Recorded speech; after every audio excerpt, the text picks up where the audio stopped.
Welcome in, Gov fans, here from the beautiful campus of Heritage High School. I'm Robbie Lotz, joined with Stan Painter and Carter Bales as the Govs have made the cross-county trip to take on the Heritage Mountaineers in a non-region game. These teams were region foes for quite a while, but not anymore. Now they're just cross-town rivals. Tonight's Game of the Week brought to you by Heartland Roofing, A+ Better Business Bureau rating, and 5-star rating on Google. Give Nate a call, 865-323-5933. Couldn't ask for any better weather than this, Stan. Open first day of September.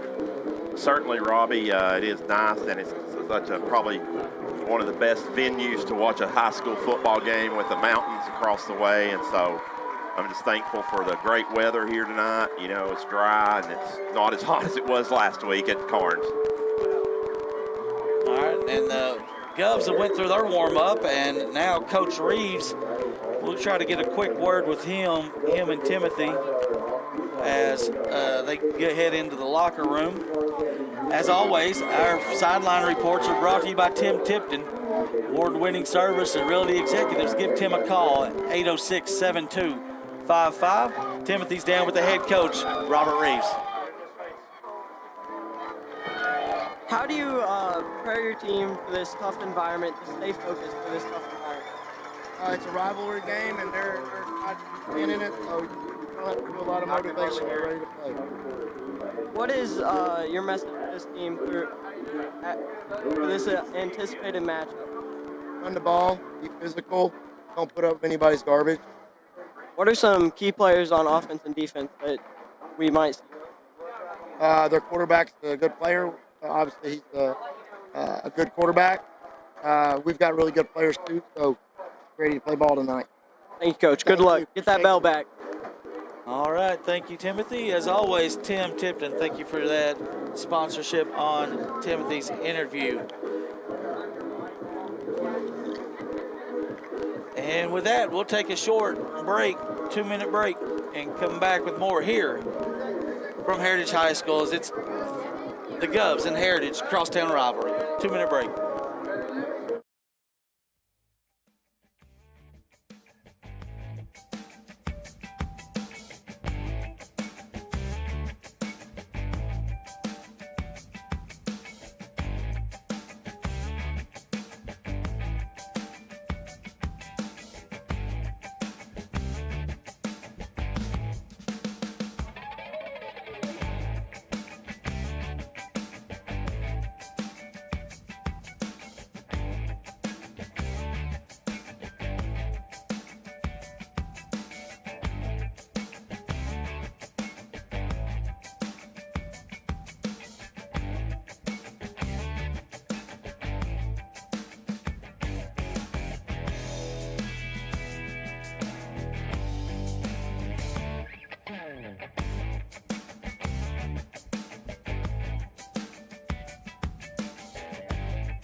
All right, back here on the beautiful campus of Heritage High School. Set, got about 25 more minutes before they kick this game off. Stan, William Blount and Heritage both riding a little bit of momentum. Heritage last week gets the win over South Doyle 30-20 as they trailed a lot of that game, right? Yeah, they did, Robbie. And so you know, you like to see this game. Of course, it's early in the season, but, you know, it's meaningful. Both programs, I feel like, are on the rise and have a lot of momentum. Of course, William Blount off to best start since 2007. So, and then, of course, Heritage had a pretty good year last year, just barely missed the playoffs. Probably should have made the playoffs, really. Yeah, they blew that game against Central. Yeah, and so. Where they were up, I think they were up like 16 with 4 or 5 minutes left. Well, and then the Halls came down. They really could have beat a Halls team, and they just laid down, it seemed like, that game. But anyway, regardless, this is a new year. But so they're coming to game 1-1, you know. Had they lost that game last week, I think the whole attitude of maybe the booster, I mean, just everybody around the Heritage program might have been a little bit different about what happened, but they were able to come back and win it. And the same thing I could say about William Blount. If William Blount would have ended up losing the second half, I think there would have been a little bit of deflation from where William Blount's standing right now. Yeah, and we'll elaborate more on that one, Carter. William Blount comes in 2-0 for the first time since 2007 after a win against Austin East week 1. And then week 2, they hold on after being up 35-7 against Carnes. They hold on 35-28. Talk about that game and the momentum that they nearly lost.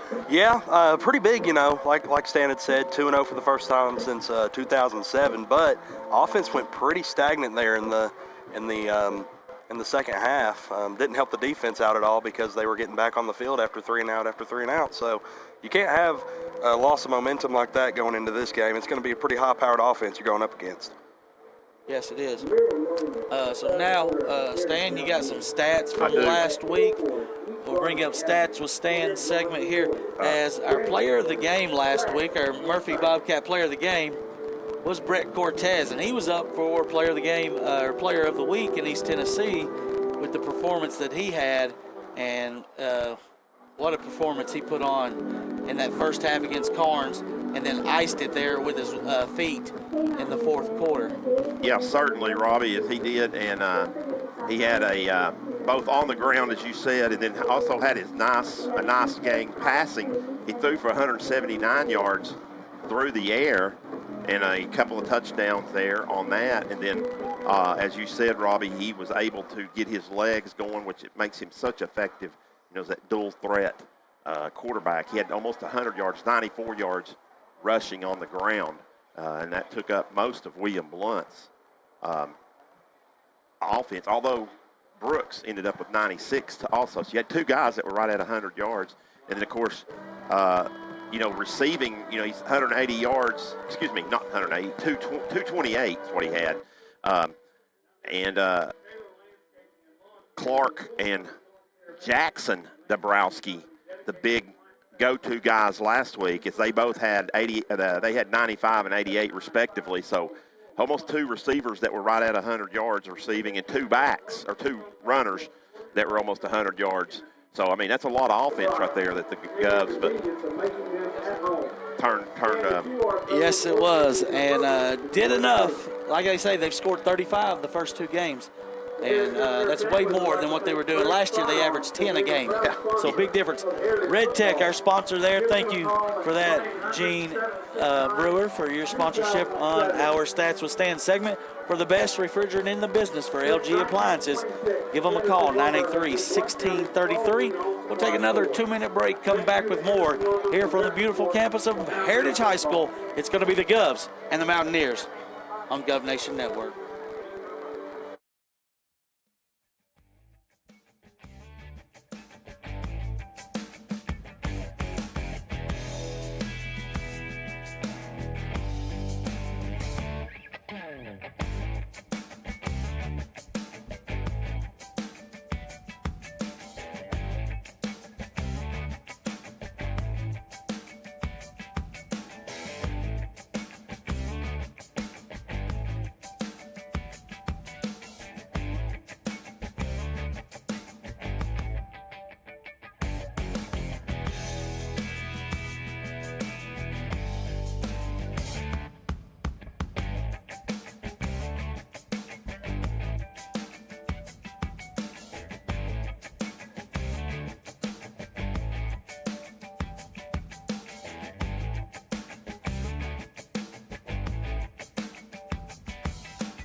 Back here at Heritage High School, this is the Heartland Roofing pregame show continuation. We will now move into our area update segment as we'll look at games going on not only in Region 1 6A, which there is a couple of region games going on tonight, but also the area games. And so with that, Robbie, what do we got going on here in the region tonight? The big one up there, Jefferson County at Science Hill. That's going to be the one well, actually, the other one's Dobbins Bennett. So both those games really will tell us who's going to start out with the lead in this region. Exactly. I think Jefferson County has a really good football team from what I hear. And of course, Science Hill, usually pretty good as well. Dobbins Bennett, they're the perennial favorites. I think Dobbins Bennett will beat Westridge tonight.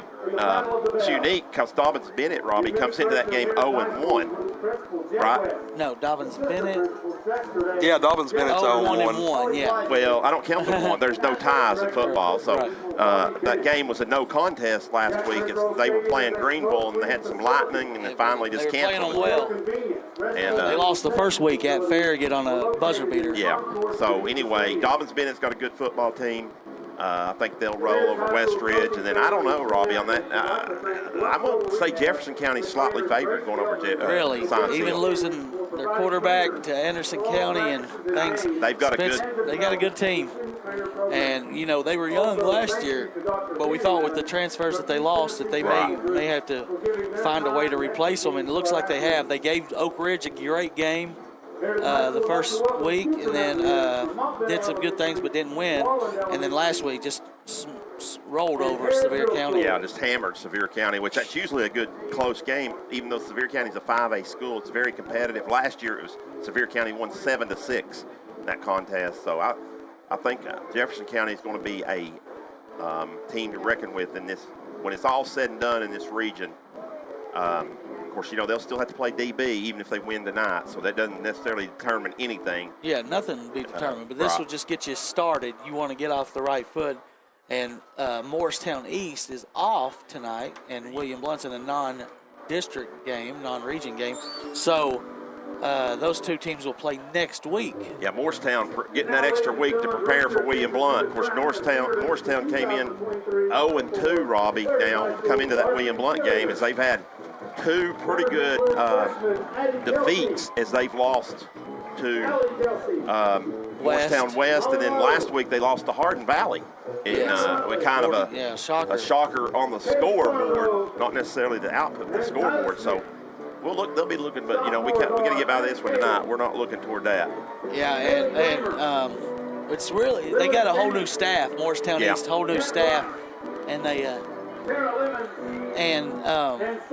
the way they beat us so badly last year, I was a little surprised, but the way that they've started this year, so William Blount's looking like that may be another chance to get another win. Keep this momentum going. Other games that we'll be watching tonight on the GovNation scoreboard will be Totterville, Stan, coming from New York to Alcoa. I forgot to mention Oak Ridge and Powell last night. Good game there. Yeah. As Oak Ridge wins 35-21. Anderson County at Bearden. Maryville makes the trip down I-75 to play Bradley.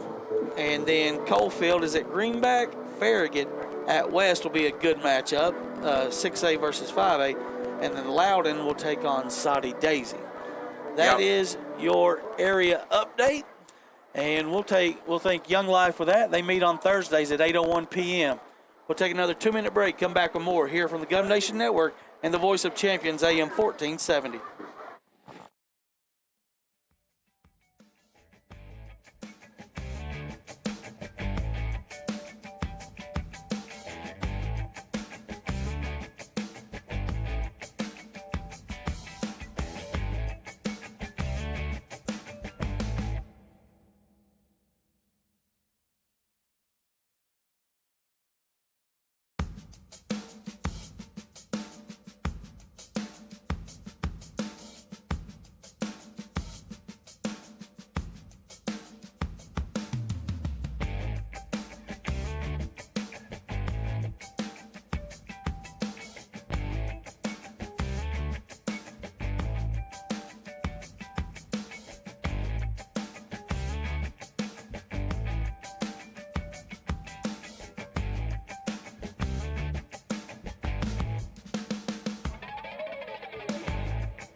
right, we're back here. It looks like the bandstand is going to bring march on out to the field and probably get set to do the national anthem.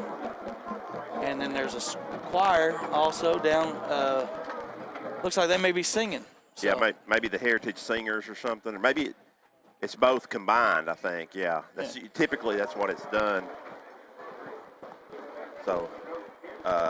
So anyway. Talk about the weather, Stan. Last week we're bundled up over here in a press box. It's 118 degrees. I know it was last week. It was hot. And we dropped 30-something degrees this week and just couldn't ask for a better setup tonight. You know, this is what really you want high school fall, football. It's not really fall, but it's kind of got a little bit of that in the air in the mornings and stuff. So. And college football back tomorrow. Yeah. We'll have those picks segment at halftime tonight. Timothy and Carter, I think, or Lucas will be going over that.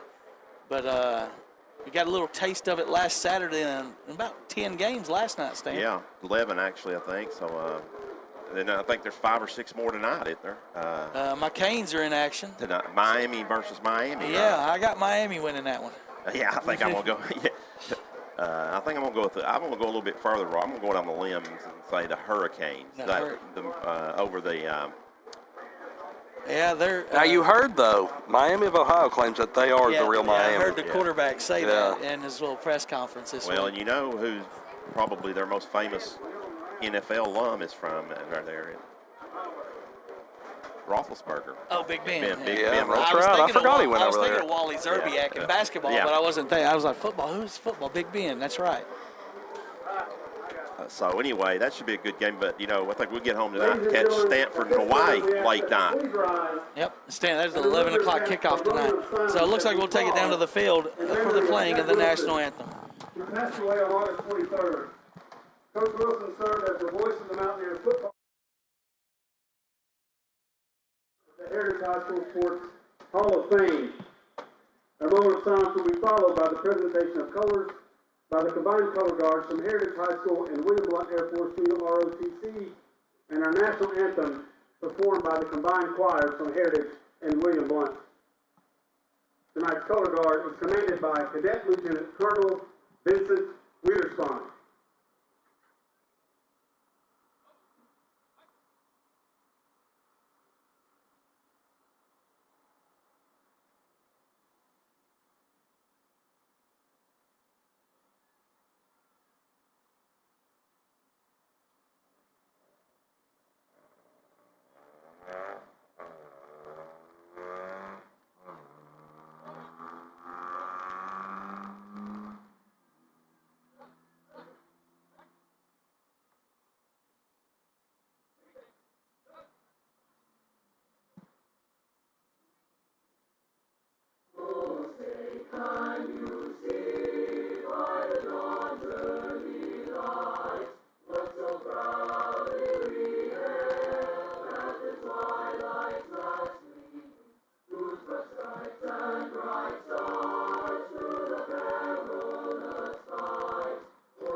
Wow, that was nice rendition there. Both schools combined there, Heritage Singers, William Blount Singers, for a little combo national anthem.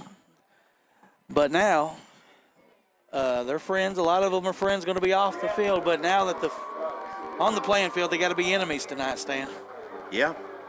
Yeah, that's true. And a lot of these kids know each other, have grown up with each other, went to church, played against each other, maybe in Pee Wee midget maybe played with each other, played against and with each other. So Yeah. and even against each other in middle school. So we'll go here and see what happens. And This game right here is the Battle of the Bell. All-time record, William Blount holds the edge, 30-14. But it's been a little more neck and neck staying the last 6 years. It's 3-3. yeah, it is. And William Blount ran off an incredible string, I think, Robbie, there in the started in the late 90s and up until what, about 19 or 20 in a row there. Yeah, and so that's why you take that out, which it's pretty much even through there. But that string, and there's a lot of those games, Robbie, we did, and William Blount had no business winning some of those games. I remember my senior year on this field, 13-14. Yeah. Heritage missed an extra point. The 2015 game, Heritage snapped it over the punter's head, and William Blount kicked a field goal at the buzzer to win 50-48. Of course, the Brent Owens in 99 or 98, 80-yard touchdown. Right. There's been some for that streak to go that long was crazy, because these two teams are pretty. The talent's usually even. Yeah. I even go back to that year. Was it 2 years ago, Robbie? And when William Blount, it was scored late, and then they picked off the pass, and the game ended 3 years ago. 2 years ago. That's right. That's right. Was here. So 3 years ago. Yeah, William at 1 point lead, got the pick six on the last play. And the fight broke out, and they called the game with about, I don't know. And I looked over. Coach Reeves was coaching the Heritage. He looked over. He goes, "I can't believe they just canceled the rest of the game." Was it a pick six, or did he just practically take the handoff? Pick six by Garner, wasn't it? Yeah. I thought Garner was in the backfield and practically took the handoff from the quarterback or something like that. A little bubble screen. Yeah. Now, but it was in the backfield. But he got it and just went all the way. Yeah. Of course, a little taunting on the way in led to some pushing and shoving and Reeves. okay, and a lot of things coming up there that ended there at the end of the game. I know it seemed like Heritage, about every player left the bench, didn't they? Yeah, and it was just a better thing to call it than to start getting all those suspensions handed out. All right, Stan, let's talk. We talked to Coach Reeves this week, and he said, here's the keys to winning. As always, thanks to Travis Reeves and Twofold Mold.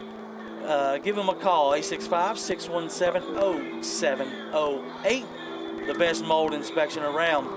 Keys to winning tonight for the Govs. 1, play with discipline and composure. Rivalry game, the emotions will be running high. You better not lose your composure. Number 2, you got to take care of the ball. And last week, you're up 35-7. You turn the ball over there in the end zone, about to go into mercy rule.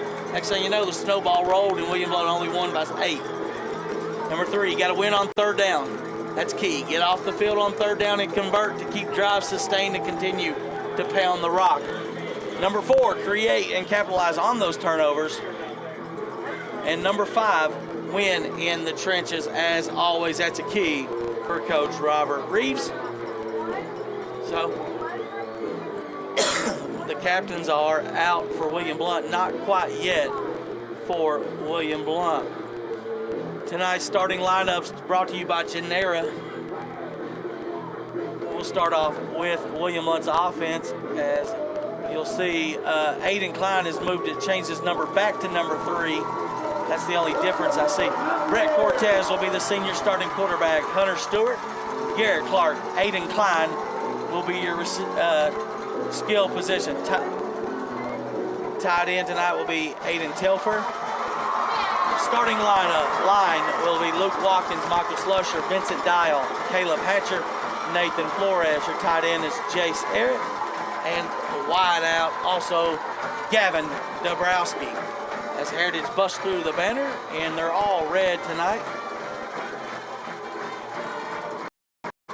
Defensive lineup tonight brought to you by Genera also. Brennan, Garrett, Xander, Monroe, Pedro, Eggleton, Caden, Ellis. Linebackers will be Ellis, Henson, Query, and Witherspoon. Secondary be Sellers, Reed, Crumpton, Donnelly. We'll take another 1-minute break as they do the coin toss. We'll be set for the opening kickoff here after about 60 seconds.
the Governors bust through the banner. And it's time for the Battle of the Bell here from Heritage High School. And the Govs have won the opening, or the coin toss, and they will take the opening kickoff. They'll be moving left to right towards the school. There's always a little bit of breeze here, Stan, and I noticed it when I walked on the field earlier today. But right now it looks like no breeze, according to the flags by the on the goalpost. But earlier it was a breeze. It would be into William Blount's face at this angle right here.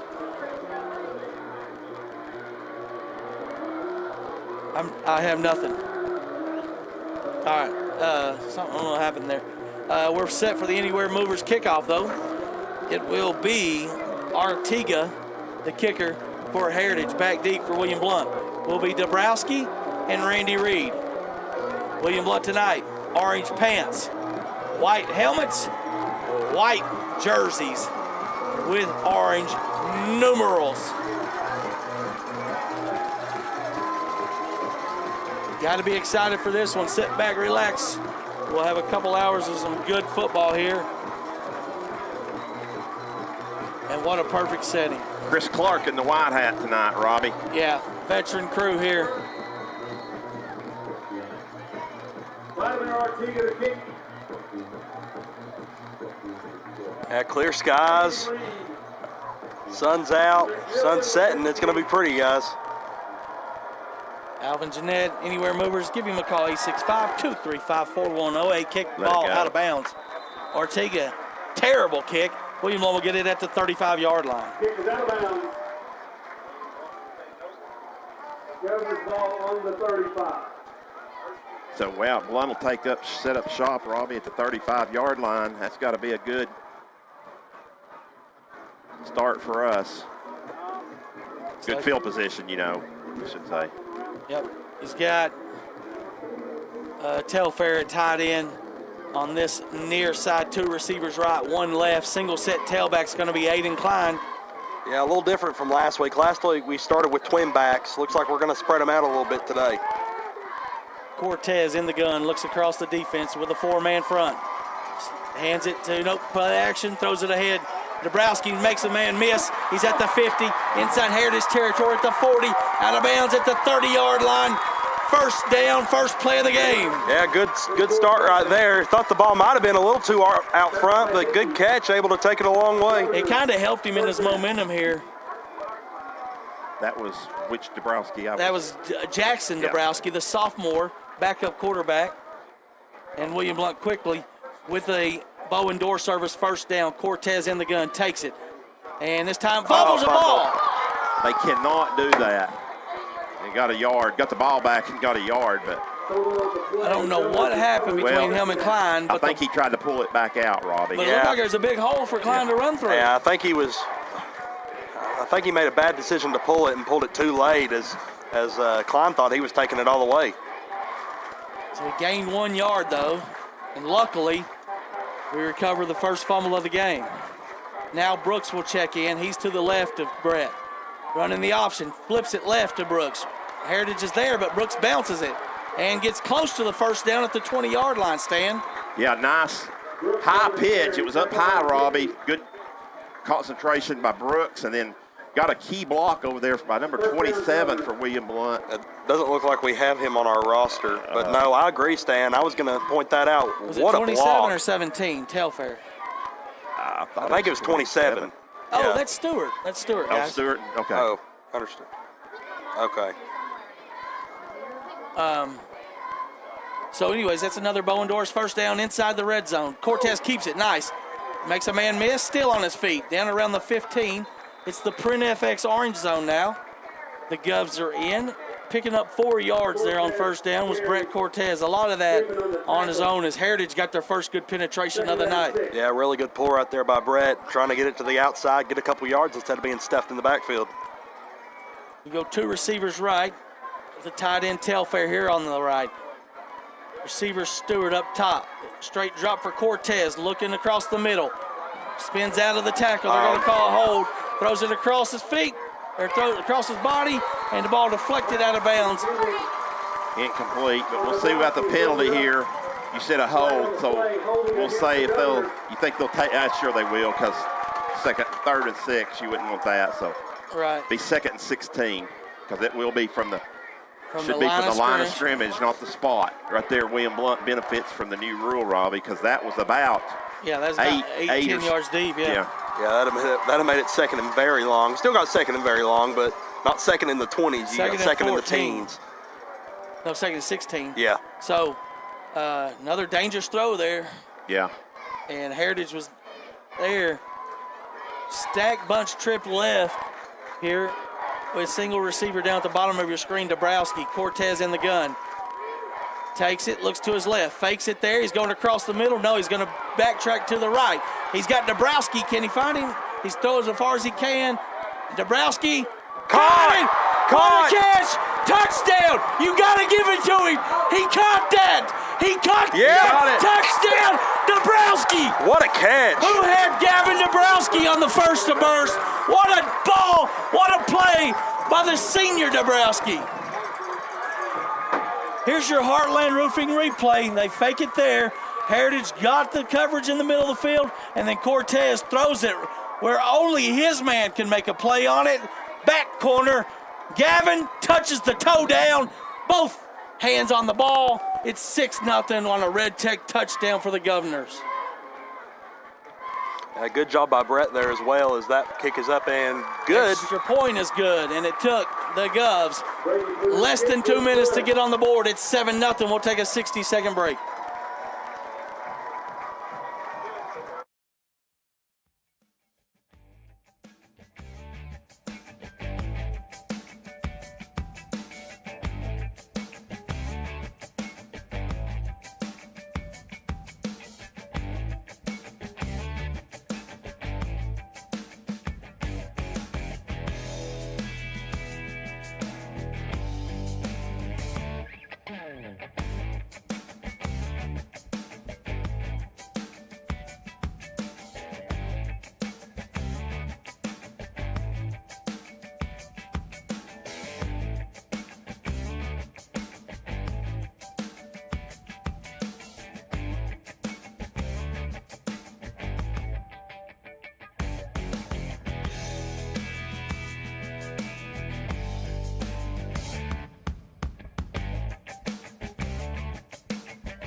Stan, that's a Red Tech touchdown there.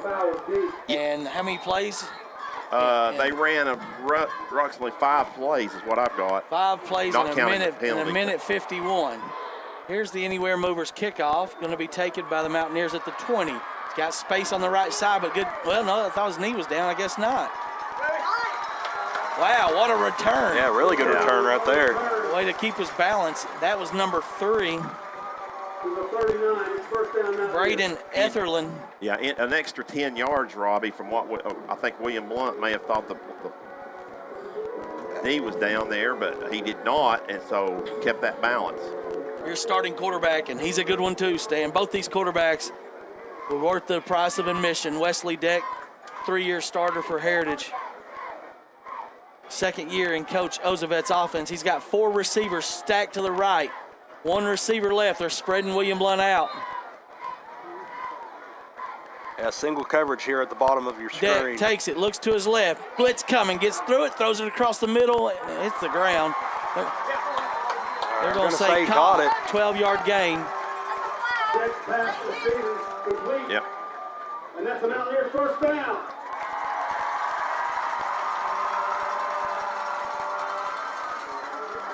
That's pretty close. Yeah, it's very close, but no replay. Nobody's over here guarding. Nobody is over here.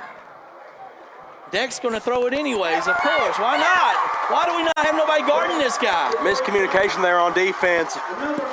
Bad job on coverage by the Govs. I mean, there was nobody on this side. There's still nobody on this side of the field. Timeout. Get a timeout, guys. Heritage already deep in William Blount territory inside the 30-yard line. Deck, double move. William Blount's there. Could be a hold, though. Looks like it's going to be. Wow. I'm not sure, but Coach Josephat has come out with some gimmicks and really got William Blount on the ropes right now. Going to back him up, though. That'll make it 1st and 20.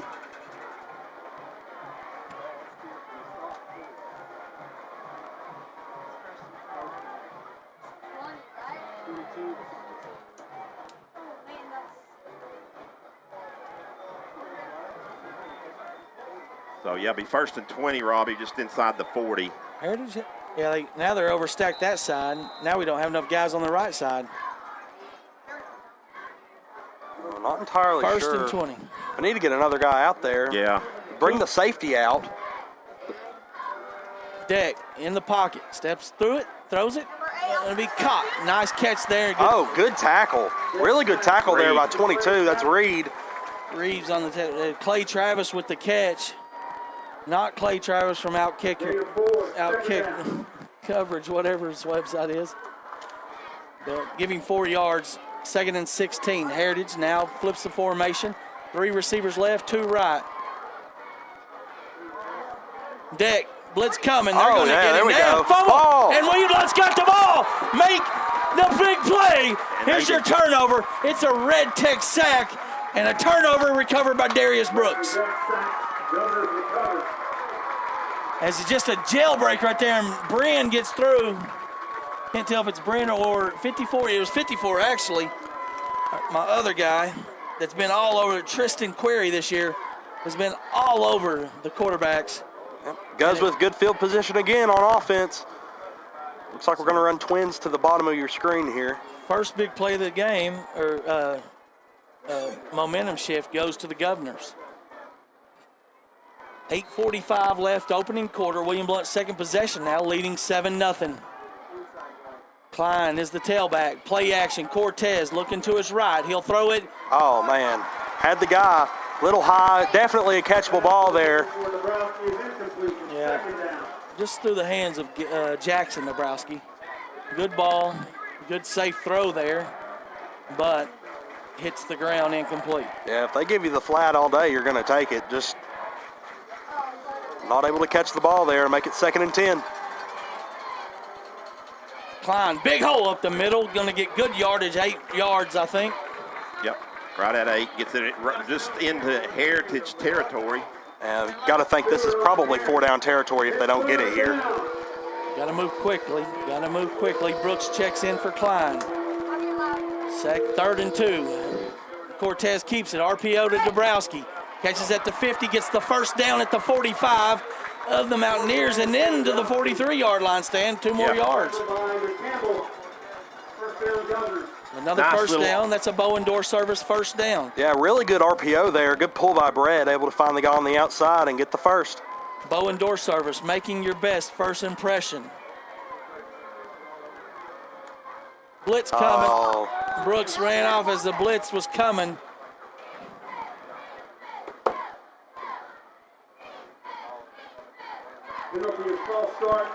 Can't have that.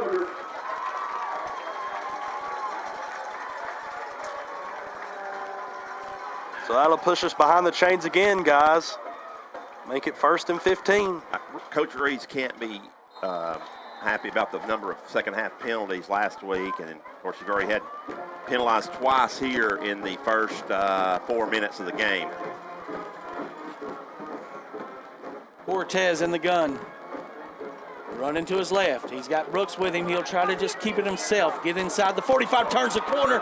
First down run by Brett Cortez. Down to the 26-yard line. Looks like we got some laundry on the field, though, guys. That might be coming back. Oh, no. Yep, right about the 37. Now that will be a spot foul. So holding on the offense. I was going to say so much for being behind the sticks, but once again, William Blount's going to be behind the sticks again. We see the replay again. I saw the replay come up, but I'd like to see it again if we got it. So it must have been Dabrowski. Yeah, he kind of grabbed number 6's jersey. Good call there by the referees. So brings back 1st and 15 again, Stan? No, about 14. We're going to get a yard on that because it's a spot foul. So 7:32 left, opening quarter. If you're just joining us, William Blount struck first on their first drive, leading 7-0. Handoff Brooks running right. Lot of room. Heritage did a good job of swarming, so only holding him to a gain of 4 or maybe 3. Make it about 2nd and 11. Yep, just keep getting positive plays and not negative plays, and you have a chance to get first downs. I really don't like William Blount running wide. This may be a team you want to do that with, but we've not had a lot of success, I don't feel like, running wide. Cortez in the gun. Handoff Klein, following his blocker, still on his feet at the 40. And he'll get about 4 down to the 40. He'll bring up 3rd and long. Stewart on the carry. Tackle by Burns. It's 3rd down. Yeah, it looks to be 3rd and about 6. Maybe 7. You Yeah, probably got closer to 2 7. plays Yeah, here, a lot Stan. closer to 7. Yeah, I think so. I think you're going to have some kind of RPO right here with Cortez. And depending on what happens here, obviously. He's locked Jackson Dabrowski so far, so I wouldn't be surprised if it goes his way again here. He's got Klein to his right. Brett takes the snap, looks to Klein, fakes the inside pass to Telfer, nothing there. Yeah. 1 yard. Telfer. Not a bad play, so brings up 4th and 7. Yeah, tried to get a little fancy there. Technically a pass because it was forward. Yeah. Good job there by the Mountaineers' interior defense, not falling for the eye candy. So 4th down and 6. Got to get right at the 33-yard line. Cortez takes a snap, straight drop in the pocket. Now flushed out, spins out of it. Can he get rid of it? Now he's going back the other way. He's got Klein over here. Yeah, Klein's there. Caught it, but short. The ball's a little higher up. He might have had a chance to get the first down, but he had Mountaineers defenders all over him. Yeah. And So- Heritage doesn't get burnt by the fumble. We'll take a completed pass right there over Brett getting tackled inside of our territory, though. He went way back there. Looked like Archie Manning. Yeah, you just can't give up that much ground, though, on that. You know, No. Klein probably didn't know he was going to be that wide open. That was crazy to be that wide open. hopefully William Blount's got their defensive linemen. There's a nice catch. Oh, Big boy. space for Heritage. And it's got to be a chance for a touchdown here. Cutting back. As Burgess, and it is. It's going to be a touchdown after they spread us out. 63 yards. Just a slant. Beat his man. Man under. They're going to go man across with these 5 wide receivers. And Heritage just took it the distance. Did Burgess after a short completion.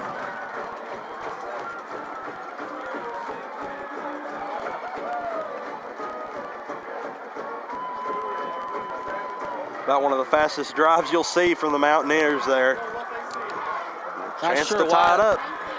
Not sure why. Why did they reset the game, the play clock? I'm sure. They let Heritage run a player on after 18 seconds was on the play clock, and then they started it. Artiga for the extra point. It's up. It is good. It's 7-7. 5:18 left here in the opening quarter. We'll take a 60-second break.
back here at Heritage. Heritage strikes quickly, one play. Squib kick down the middle, going to be taken by Telfer. Gets hit immediately there by the Mountaineers, but William Blount will take over at the 31-yard line. So 1st and 10 for William Blount. Got to get something going offensively here, do the Govs. Jeff County strikes first, 6-0 over Science Hill. And Alcoa up 7-0 on a team from New York. Gonna be a long trip back to New York.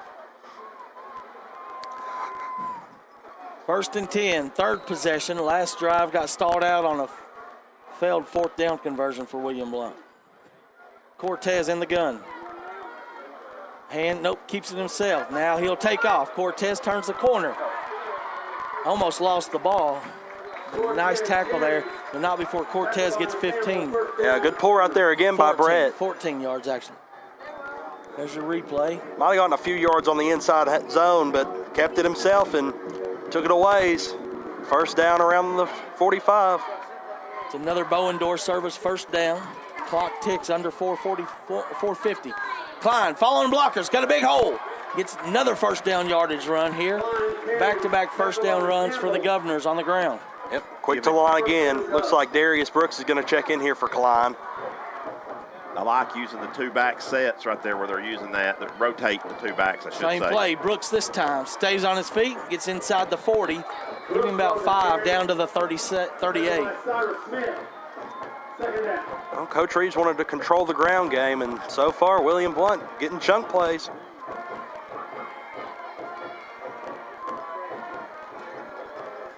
Seven to 7. William Blount moving left to right here on AM 1470 towards the school. Cortez takes it, hands to Brooks. Bouncing left, stays on his feet, still on his feet. Darius Brooks tackled inside the 30 down to the 28-yard line. What a carry there by Brooks. Big man football. Give him 10. As Klein's going to check in for him. These were the holes we saw last week in the first half against Carnes and Austin East, and then it kind of got shut down second half. 1st and 10 for William Blount. Another Bowen door service, 1st down. Klein, following blocker, is going to be tackled for 1 yard. Klein on the carry. Tackled by Burns. 2nd down.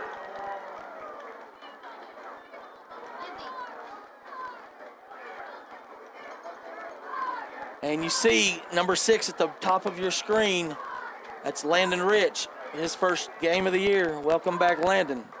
Cortez rolls to his left, quarterback keeper all the way. Then he turned the corner, he can't.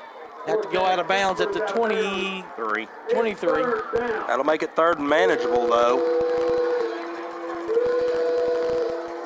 More than likely in field goal range here, I'd like to think.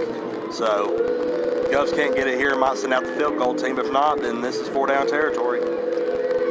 Well, I think it depends on what they do right here, Carter. If they get it any closer, I think they may be in 4-down territory. On this Heritage offense, I'm not sure field goals are going to do it. Cortez flips Klein to his left. Takes the drop. Straight quarterback keeper. Bounces left. Cortez bounces again.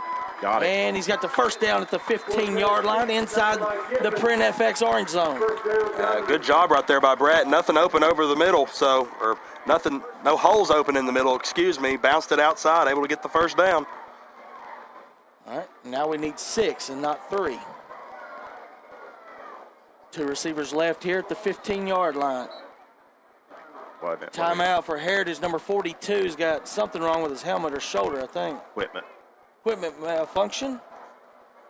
So he's got to come out. That's the punter and defensive lineman, Spencer. I think they're going to take a timeout, Kepler. Robbie.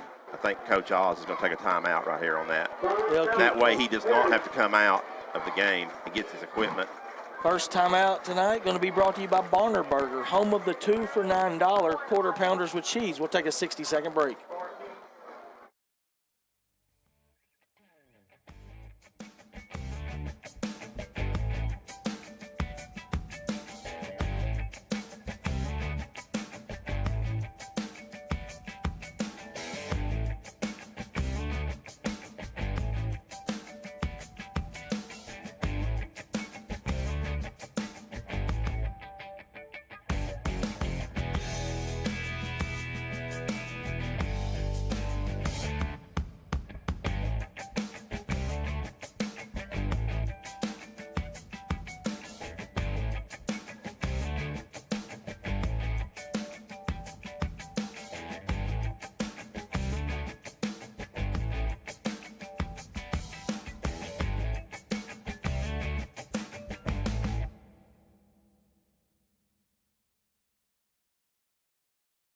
Ready?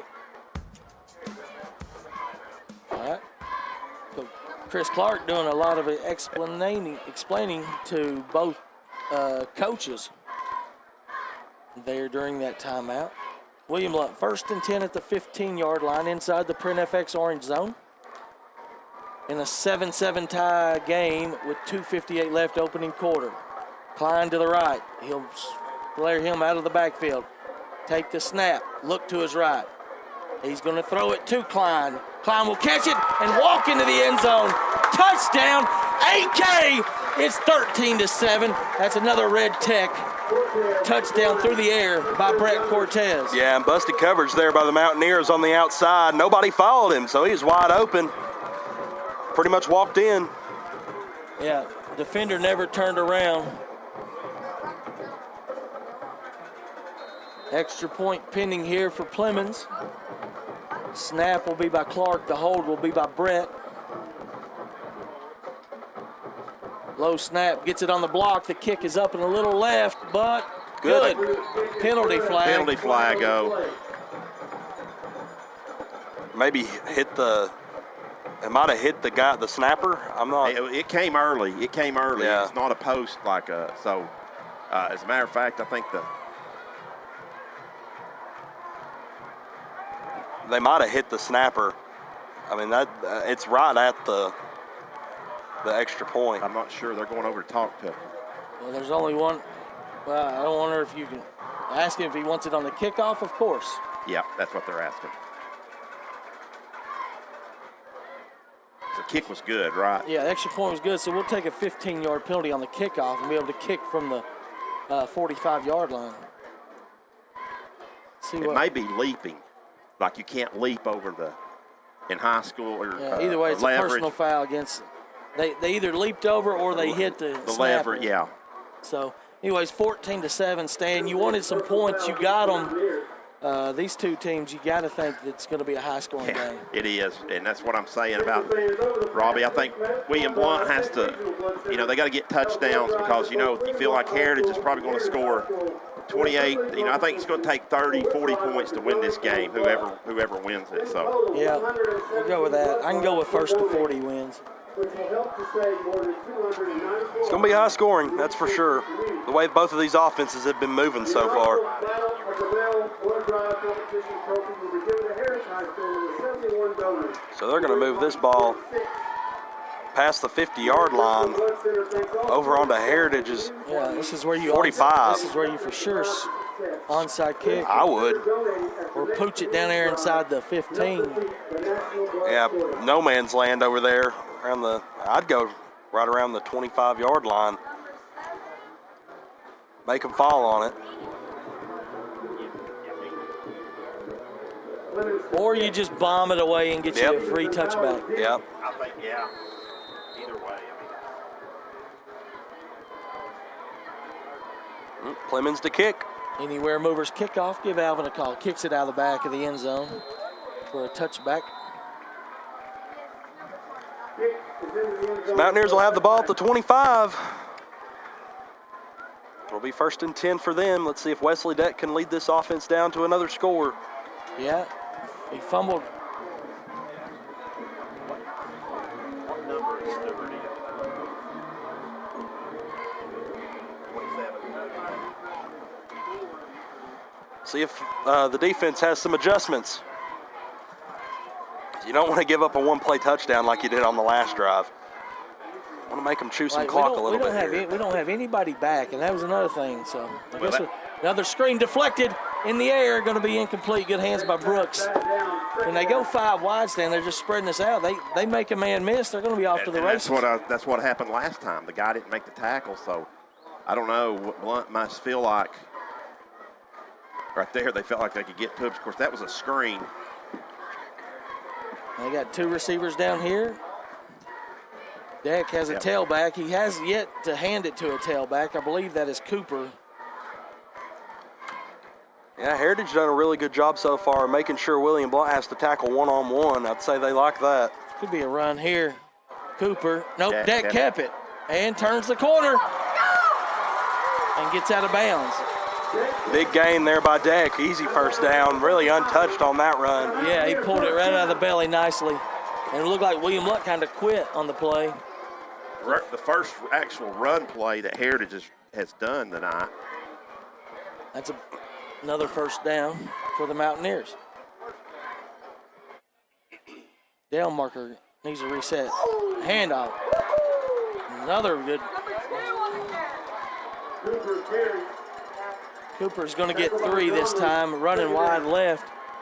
Yeah, it looked like he might have gotten a lot more than that if he'd have just cut up field, but kept it outside. Good job by William Blount to push it to the perimeter. We're getting plenty of penetration, but I feel like Heritage is allowing that. 3 receivers right. Move Cooper out of the backfield. They'll throw it to Cooper over here. We're hit. Big hit. Donnelly. It's Taco for a loss of 3 back to the original line of scrimmage. Yeah, and Brooks almost tipped that ball again. Barely missed it. So we'll take a looks like it's going to be 3rd and 10. There's nobody over here on the slot receiver. Now we come over. Major does. It looks like we're going to have an offsides here. On us. That's going to give them 5 free ones. You can't have that. Nope. Penalty is offsides against the Governors. I never saw the penalty flag. That's twice. It was down here. It was down here on the bottom side. He just dropped it. He didn't throw it out there. Oh, this side caught Yeah, it. line judge. I thought it was the left side of the line that No, jumped. it was on this side. 55 jumped in the neutral zone.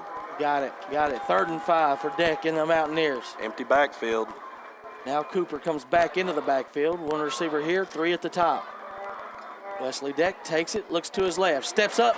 Oh, man, you missed it. And not this one, It's okay. though. It'll bring up 4th and manageable. We'll call it 4th and 3. We'll see what Coach O wants to do. Yeah, really want to get him right there in the backfield. Good job by Deck to slip it, but you had 2 guys there. It looks like they're going to punt this ball. Yeah, I mean, like again. Yeah, you want to play safe. Fourth and 3 at the center of the field. Woo. I'm thinking that Yeah, it looks like we are going to play safe. We got some guys back. Looks like they're set for coverage.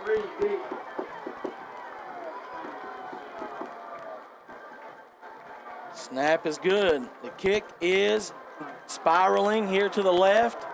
Out of bounds. It's going to be good field position. Probably should have went for it. see where they're going to mark it off at. He's going to mark it. All right, he's still going. 35 yard line. 19 yards, guys. 19 yards.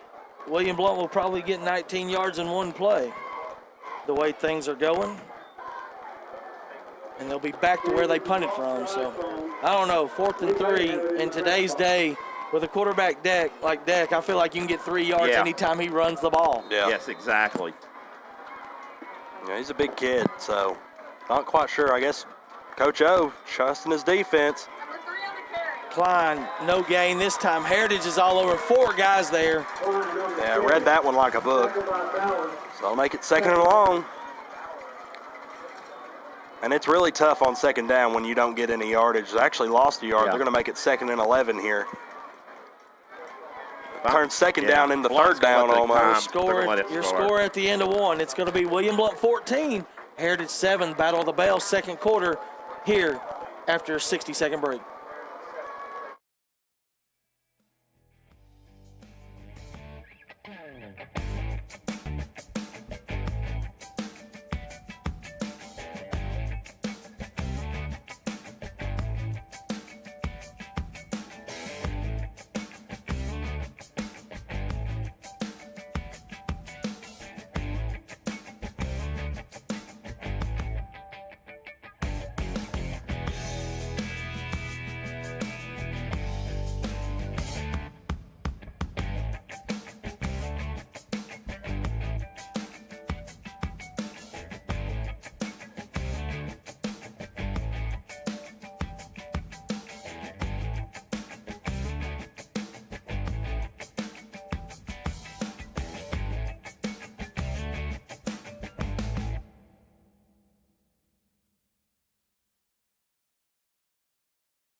All right, here we go. 2nd and 11 for the Govs.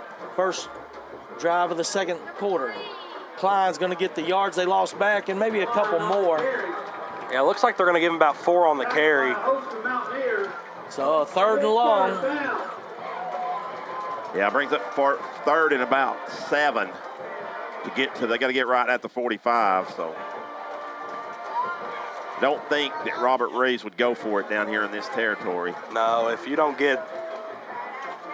Tried to get them to jump. They won't. 15 on the play clock as Cortez looks to the sideline and gets the call. If you don't get 4th and 1, 4th and 2 right here, this is a punt. Cortez takes it, looking to his left. Flush, gonna throw it out. Got a man. Oh, wide Caught by open. Klein again. Klein to the 40 into Heritage territory at the 38-yard line. Well, that'll work. Wide no need open for again. a 4th down. It's the same. He moves Klein out of the backfield and nobody goes over there. Well, another blown coverage by the Mountaineers. Governors deep into Heritage territory now. Second quarter first downs brought to you by Blount Partnership, where careers and education come together. Split tailbacks. It'll be Klein this time running left. Good hole, steps through a couple of tackles and gets another 8 or 9. Give him 9 inside the 30 down to the 29-yard line. William Blount quickly on the move. 2nd and 1. Cortez gets his troops quickly to the line. Takes the snap. Looking to his right. Double move. Wide open. Wide open. Gavin Dabrowski. Touchdown. Governors. It's 20-7. What a little fakey-dakey. Coach Clabo dialing up 6 more for the Govs on a Red Tech pitch and catch from Cortez to Dabrowski for the 2nd time tonight. Yeah, they both faked on that screen. Excuse. Dabrowski takes that all the way. Extra point pending.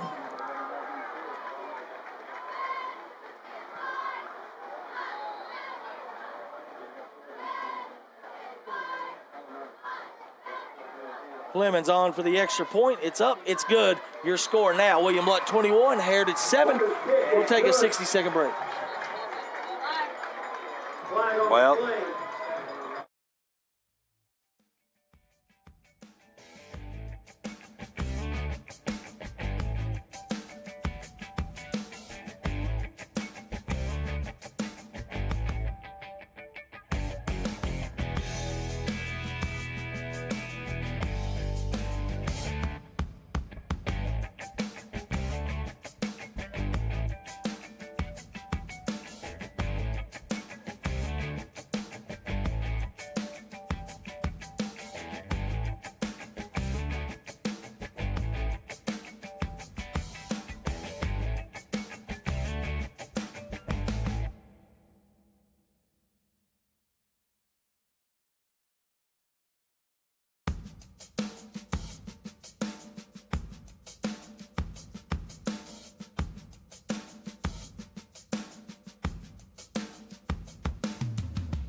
Another personal foul there on Heritage, and William Blount will be able to get it, probably set up another touchback. Onside kick or pooch or something. Yeah, Robbie, do you try to catch them asleep maybe, or? well, after they booted it on the last one, I'd say we'll probably see the same, but I wouldn't be surprised if Coach Reeves pulls something out here. Another kickoff brought to you by Anywhere Movers. Give Alvin a call, 865-235-4108. He booms it into the end zone again. So getting his touchback percentages up, Yeah. Stan. Well, he didn't have one before tonight, so I don't blame him. William Blount's had the ball 4 times, Stan. had to dive for a catch by Klein, or that drive would have continued. So really could be 4 for 4 on drives. Heritage going 1 for 3. 1 for 3 so far. This is their 4th possession. He's got 3 receivers left. He's got a tight end left. Spreading out our DBs once again here. Eligible tackle here on the right. He'll look to his left, cross the middle. Nice catch there by 7. Good tackling that time by William Blount. Looks like they're going to give him 5. You got Stevens, 5. Dominic Stevens catches that in traffic. Good job of holding on. Yeah, it looked like that ball had another opportunity of being tipped or batted down. Able to split the seam is Deck.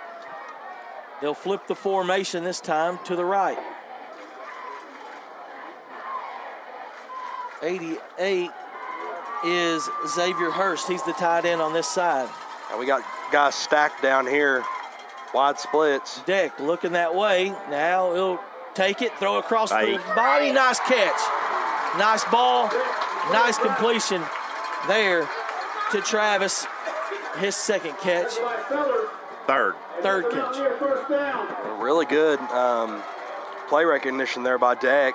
Good job getting it downfield when nothing was open on a busted play. Rolling out to his right, throwing it like, he's got a cannon.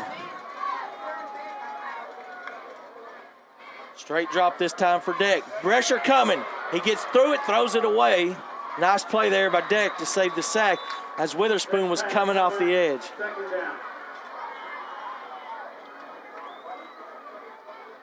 William Blount getting a lot of pressure here on the inside of this Mountaineer offensive line. Xander Monroe, sophomore, was one of the first guys there. Just couldn't get Deck. The first guy it's going to be hard to get Wesley Deck down. Pretty stout. 2nd and 10 at the 40. 9:22 left here in the 2nd quarter. William Blount 21-7. Deck keeps it himself, gets positive yardage, giving 5. See, and that's what we're talking about, guys. We had him wrapped up right around the, looked to be around the 42, and he was able to get to the 45. Heritage going quickly. Might try to get William Blount to jump. We got 3 guys stacked here at the bottom of the screen. Only 2 guys down there. They're going to throw it down here. Got it to Dominic. He's got the sideline, still on his feet. It's probably going to be a touchdown. Yep. It is. 54-yard touchdown. Yeah, I'm not entirely sure why William Blount's not bringing another defender to that side. You've got the safety who creeps over. Get him over more. You got 3 guys stacked up here at the bottom of the field, and they're just not doing anything. Only 2 guys guarding.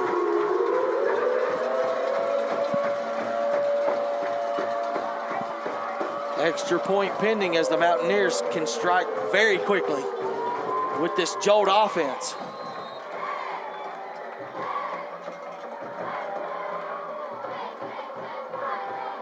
The kicker moved.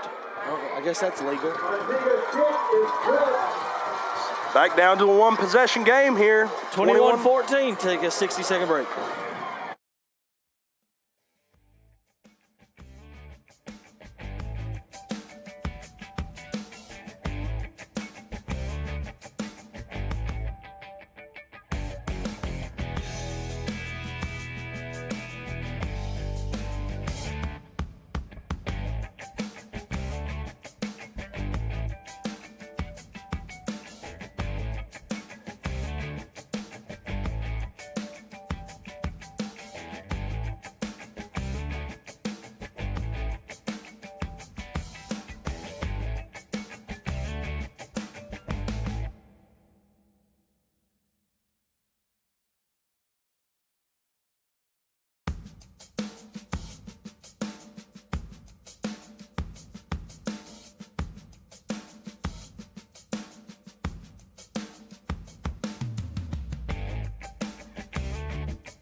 .8:49 left here, 2nd quarter. Heritage strikes quickly. They'll squib it down the middle. It'll be taken by DeBrow. Oh, what are we doing? What are we doing?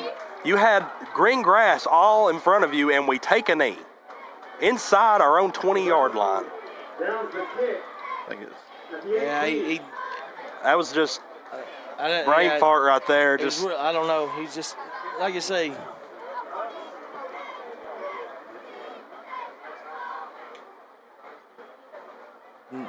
none to what. I mean, we might have got 5 more yards, so it wasn't that big of a deal. But no. you hate to start inside your own 20. I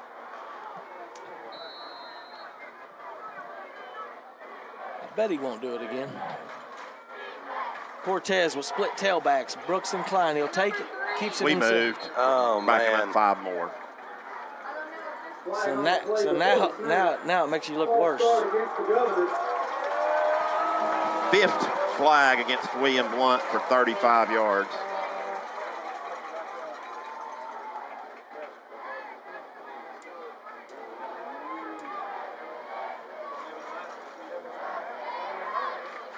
So back, they'll start this drive at the 13-yard line. Got single coverage here at the bottom of the screen. Cortez fakes it, goes across the middle. Nope, deep, throws it, overthrows. And Dabrowski just stops on that route. Not entirely sure what that's about. You gotta, if he keeps running downfield, that's a 50-50 ball. He's got 2 touchdowns, played the best game of his life so far, and he's made back-to-back plays where he's kind of lost in the sauce. And Coach Reeves pulls him out. Looks like he brought in Rich. He'll be at the top now. Was that Stewart? Or that's Stewart. Excuse me. Rich has been down here at the bottom. Cortez, hands to Klein. Big hole. Coast Nice quickly, field. though. Yep. Only going to get maybe 4. Klein on the carry. No, give him 3. 3. Smith. It's 3rd down. 3rd and long. One of these drives, things just didn't stay ahead of the chains.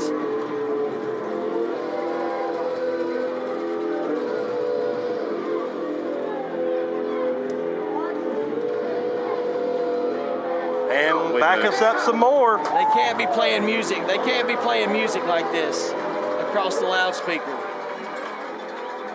That'll be a false start against the Governors.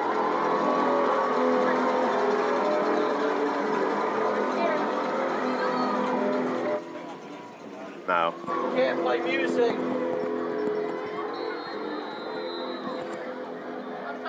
You can't play music before when they're ready to snap the ball. We got an official right here, so. Oh, ask him. Well, That's a rule. We're going to do it till it stops. Okay, well, let me send a message to the athletic director. We're going to take a 60-second break with this timeout.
That timeout brought to you by Trinity Chiropractic, where you get your life forces opened up with Dr. Evan Butcher. Guys, way behind the sticks here. Might just look to get a little space for your punter, Brett, but something breaks loose, something breaks loose. Take it. Dabrowski has it. He's got a man across the middle. It's going to be under. Oh, man. Good little play. Yeah, but it's really going to be a good 3 play and call. out for the Govs. They'll have to punt from their own end zone. It's 4th down. Really good play call. Just Yeah. didn't execute it. Yeah, I agree, Stan. I like the play call. You just got to get that ball up. Not throwing a ball really after the after the pregame, though. Be a little cold out there. Cortez will be in for his first punt of the night. Timeout, Mountaineers. Another timeout. Heritage calls their second. This one brought to you by South Park Storage and Penske Truck Rentals at the end of William Blount Drive and 411 South. Reminder.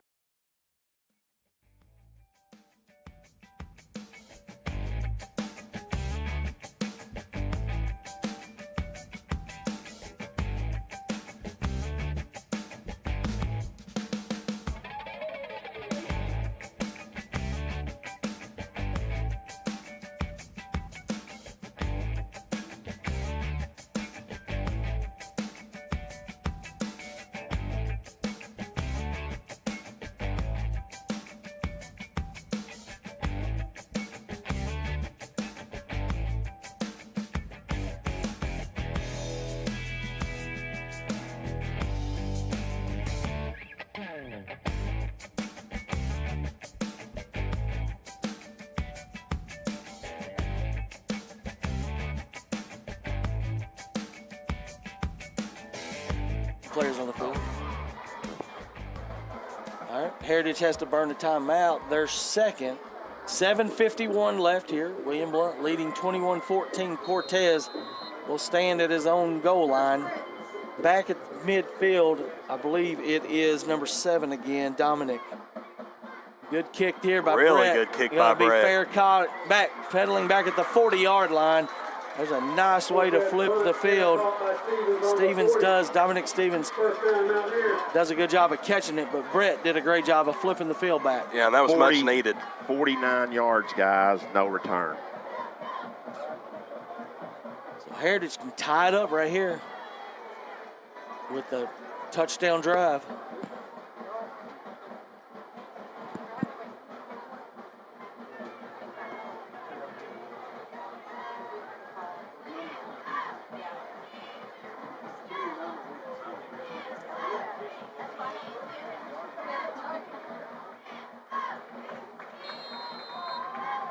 Two receivers right. Single tailback is Cooper to the right of Deck.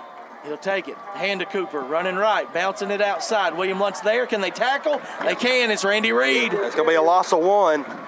Good job by Reed. He's been around the field 3 weeks in a row now. There's your Heartland Roofing replay. He just shoots to the ball and sure tackled. Sure job of tackling there. 2nd and 11. Heavy to the far side again.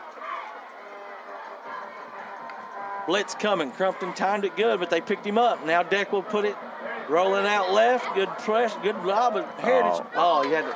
Good job of picking up the pressure by the Mountaineers, but Deck gets rid of it, and it falls incomplete. 3rd and a long, 10, maybe 11 yards. Yeah, Deck kept his head upfield, really tried to extend the play as he moved towards the far sideline. Had the guy open, but shot a little too hard there.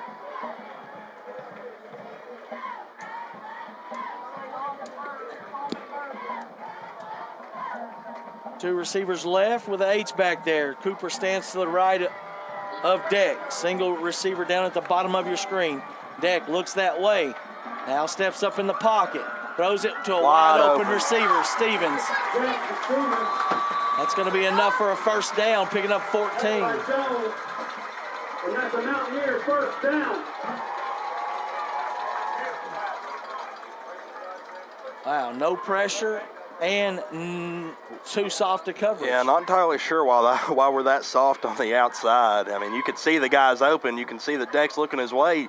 Jump it. I think William Blount's changed up their defense after that second one. They've dropped somebody back, but you had 2 guys back there, Robbie. Yeah, Cortez was there on the last play. Here's a pass to Stevens again. And good tackle by Reed again. And guess who? No gain. He needs a substitution. It'll take him out of the game. And like you said earlier, Rob, Randy Reed, he flies to the football. That guy is sideline to sideline over at the free safety position.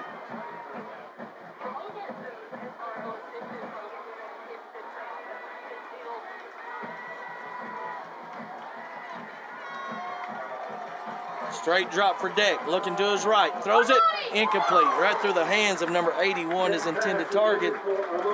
Dunn. Had two guys there, and Deck was still able to zip it to his guy Dunn, just wasn't able to make the catch. It'll be 3rd and 11. Oh, so he lost a yard on that first down. Yeah. So 3rd and 11 here. It's an opportunity for Blount to get off the field, but you got to have tight coverage on the outside. You can't be too soft. feel like they may be in 4-down territory. Blitz coming, Deck's going down. Not now, though. Now they'll have to. White flag. He rolled over him, just unnecessary, and that'll give him a free 15 and a first down. Yeah, just unnecessary right there. I don't know if. Face mask, 5 yards. So replay from. 5-yard face mask. Okay. Inadvertent, so. So replay the down. Right.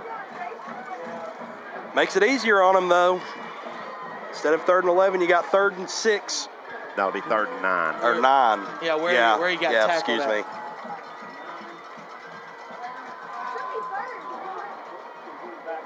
Seventh penalty for William Blount here in the first half, though. Just way too many penalties. 5:35 left.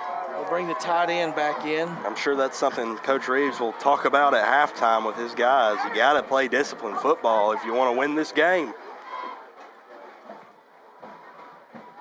Single coverage down here on the bottom of your screen. See if Deck looks that way. He does. Throws it. Nope, keeps back. And William Blount's got a chance to chase him. Won't throw it as far as he can. Good coverage. No, they're going to call. They're going to call PI. I believe he did have his arm hooked. I think that's Sellers. Hooked his arm all the way. That's easy 15 yards there by the official.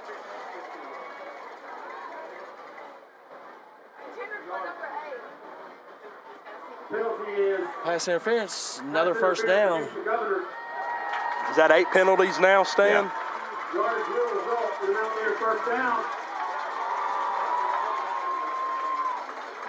Looks like Director Scott Cupp didn't like it down around the 15, but neither does Cortez. Yeah. He's saying, the referee's saying exactly what we thought. That he grabbed him by the hip. But that's all the way across the field. I don't know. I just don't.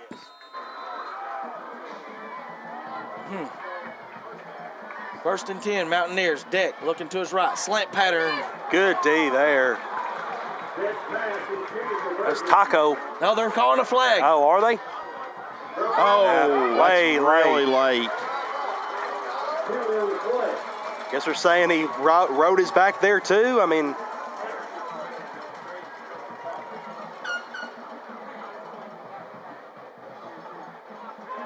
they're going to say he hooked him early. Give him another 15.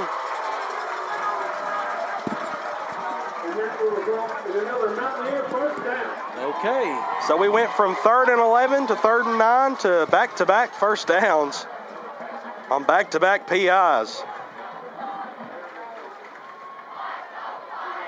Wow.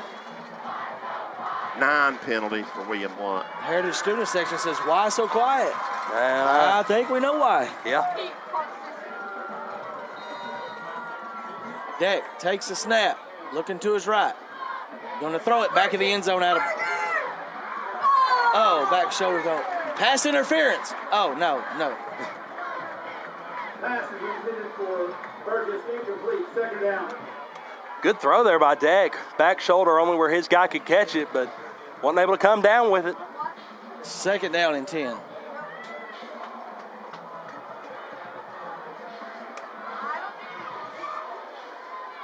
Deck takes it. Handoff up the middle. Cooper, big hole. Nice run there. Give him 6, 7, or 8. And you can call just about anything here on 3rd down. And they're going with tempo. 3rd down, Mountaineers. Deck will take it. Same play. Cooper, big hole again. It's first down yardage down at the 4-yard line. Cooper on the carry. That's the Mountaineer 1st down. substitution here for the Mountaineers. They're going to bring in 2 different guys. That looks to be 26 and 11.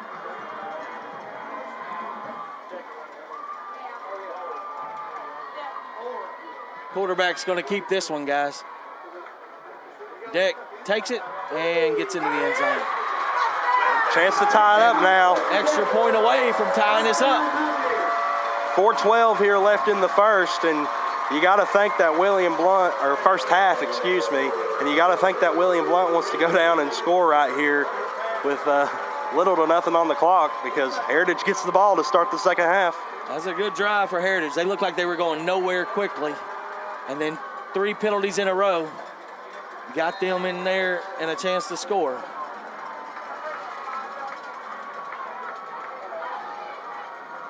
Extra point is going to be up. Extra point is going to be good. 21-21, 60-second break.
All right, we're back.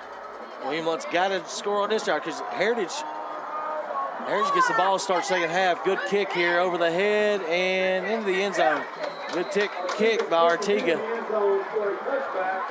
They're not going to call that one. There, now they call it. Well, that'll give William Blount 15 yards from the 20-yard line. Mark it down to about the 35. Number 3, I think, was the guy that was the offender. Just a little extracurricular. Interline will be penalized this one, 15 yards. 4th penalty of the night for the Mountaineers.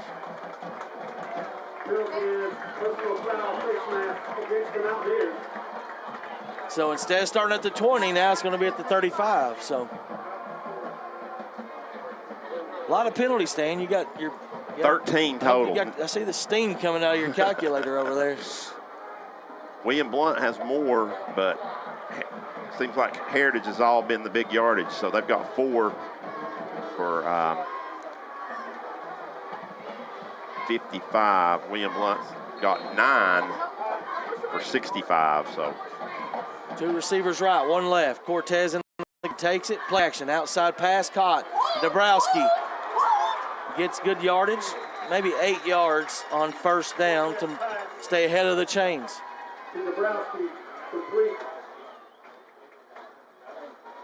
That'll make it second and about 2.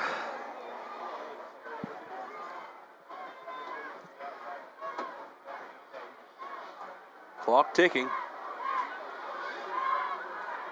Handoff this time, Klein's going to get the first down. And more, moving to about the 46, 47-yard line. It's a Blount partnership first down for the Governors. Quick to the line now.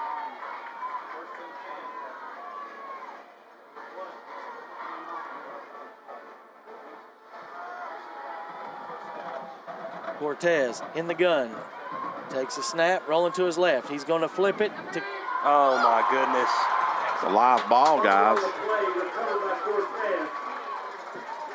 Loss of 5 yards. Yeah, a fumble, big loss yardage there. Yeah, don't think Klein was ready for that pitch, and if he was, maybe a little too much steam on it there by Brett. That'll put it second and way long here. The angle was just weird. Yeah. The angle that they ran the option at, I feel like you got to get more down the line, like directly diagonal down the line. 2nd and 16. Cortez rolling to the right. He's going to throw it to somebody, I think. Wheel route to Dabrowski, going to be deflected. Nice job there by number 8. 50-50 ball there. Throw it in between two guys. Clay Travis there. He's going both ways tonight for the Mountaineers. Clay Travis, it's 3rd down. And that stops the clock. Unfortunately, that's what you did not want to do, is bring up 3rd and long and stop the clock and give Heritage a chance to save their one timeout. And I think you got to get this ball to around the 45-yard line on the other side if you want to make this 4-down territory. If not, then you're punting this ball regardless, I think. Cortez rolls to the right. Well, you got to do something with it. Throws it away. Now he's going to be caught. It's going to be nowhere close. And I'm not entirely sure why we continue to roll Brett out to the right. Let him stand in the pocket and make a throw. It's going to be caught by Garrett Clark. Give him 5 yards, I guess. 4. Heritage is going to use their last timeout. This timeout brought to you by East Tennessee Insurers, your local independent insurance agency. 60-second break.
All right, William Blount set the punt in it deep. Cortez stands around his 36. False start. Golly, guys, it's a punt. It's like they were trying to do something creative. I don't know. It was weird.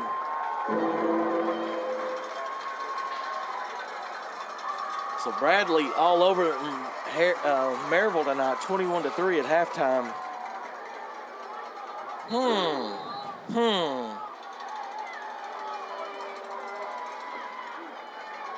That's a tough region, guys, down there. Cortez punts it away. Oh, man. End over end kick. Going to take a William Blount bounce. Cortez push goes out of bounds at the 21. I'm not sure if Brett might have missed it a little bit right there. Wasn't the prettiest, but he got a pretty good roll. So he got 38 out of it.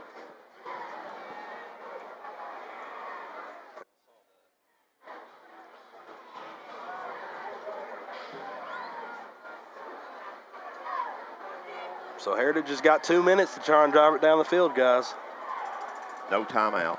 They don't really need them, though.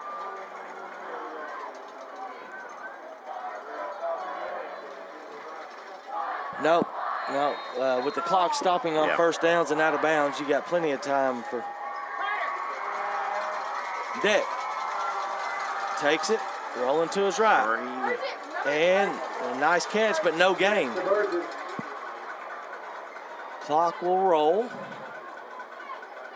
Tackle by Query. It's 2nd down. Not a massive sense of urgency here. Tristan Query on another tackle from that outside linebacker position. Deck looking to his left, steps out of the pocket, rolling that way across his body. Wow. Oh my goodness, 55 just come in and unloaded on us. First down yardage for the Mountaineers to the 35. Clock resets after the first down. Another good throw, really good hands there by the receiver. Handoff, Cooper has it. He's going to be tackled for 1 yard, maybe no gain. Maybe give him a yard. Best thing he does, that's going to burn some time right there. Will be under a minute when this next snap happens. It's 21-21 with a minute to go in the half. Heritage will get the second half kickoff. Klein is checked in on defense now. Straight drop for Deck. Throw as far as he can. Donnelly's there, and he can't make the. Oh man, they're going to call a PI on that. I mean, they were bumping into each other, but that looked to be both ways. I'm not entirely sure about that one. Could have missed something, but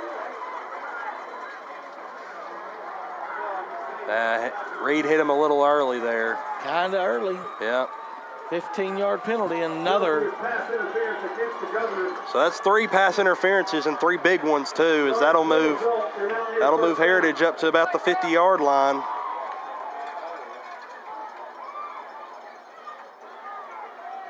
Check that. Looks to be 49. Yeah. So they're in Governor territory.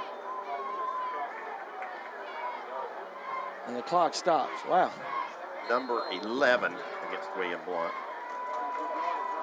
Deck rolls to his right. Holding penalty. Might as well, you got to back them up. Yeah, you can't. Because of the time. Right. So yardage is more important here.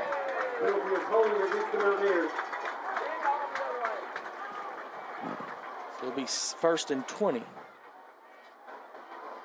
5th penalty against the Mountaineers.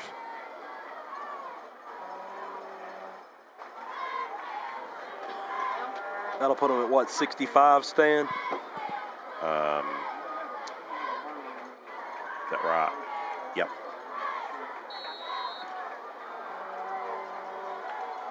Deck in the pistol now. Did he get a free 5 yards? No, it's just 10. It's just 10. No, right here. Offsides. Free 5 yards. That's just, I don't know. Number 12 against William Blount. This has been a game of shoot ourselves in the foot in this first half. It's been bad. A lot of penalties gone against us.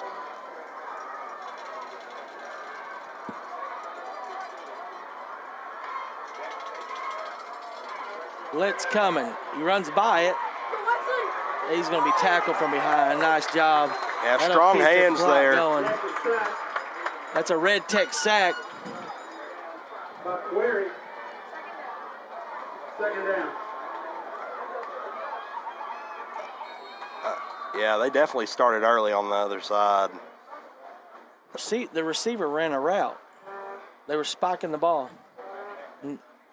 19.4 seconds left. Sure that. Well, you got to tell your guys,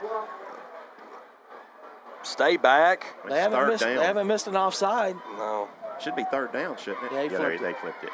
You gotta tell your guys, stay back. I know we've been saying don't play soft, but you want to play a little soft right here and keep them in bounds. Right. Artiga's got a good leg, so you know he can they give him about 30 yards, he's going to have a shot. Timeout, William Blount. You don't want another cheap PI either.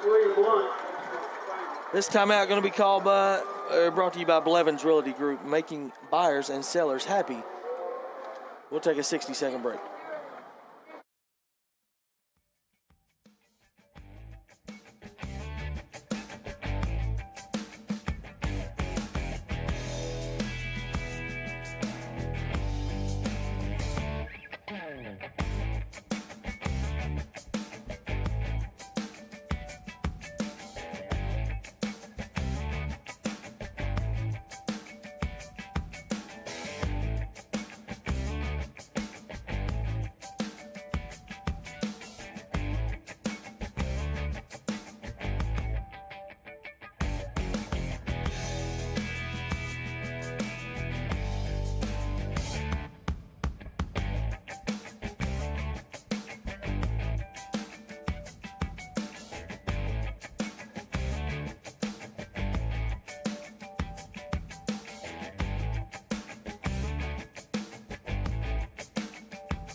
All right, it's third down and about 17 for the Mountaineers. Deck takes it, looking to his right. It's going to get sacked by Brooks.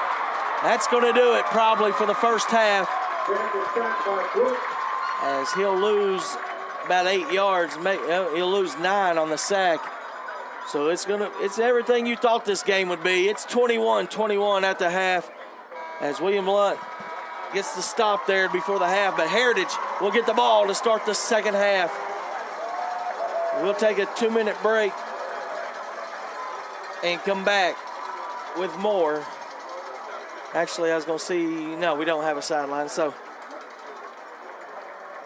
we'll take a 2-minute break, come back with Stats with Stan. We'll have some scores from around the area, and we'll talk a little college football here at the half. Your score, William Blount 21, Heritage 21.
Ladies and gentlemen, please welcome once again the William Blount High School Marching Governors.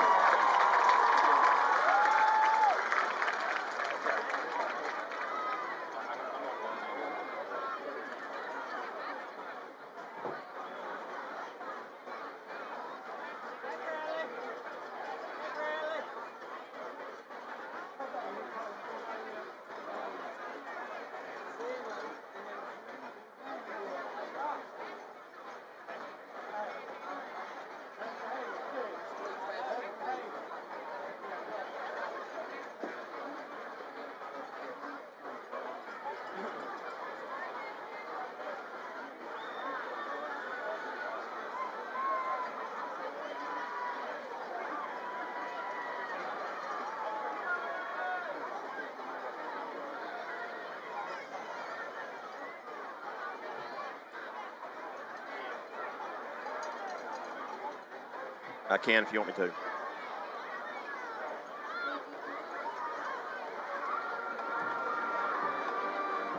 This is your halftime show brought to you by Heartland Roofing. Be sure and give Heartland Roofing a call for all your roofing needs. We'll move right as you enjoy the William Blount Band right there. Half the Stats with Stan brought to you by Red Tech, the best refrigerant in the business for LG appliances. You can see the number right there on your screen. Here are your first half statistics, or actually the first half scoring, first of all. Very exciting game, very even game, as William Blount got on the board first with a 26-yard pass from Cortez to Gavin Dabrowski.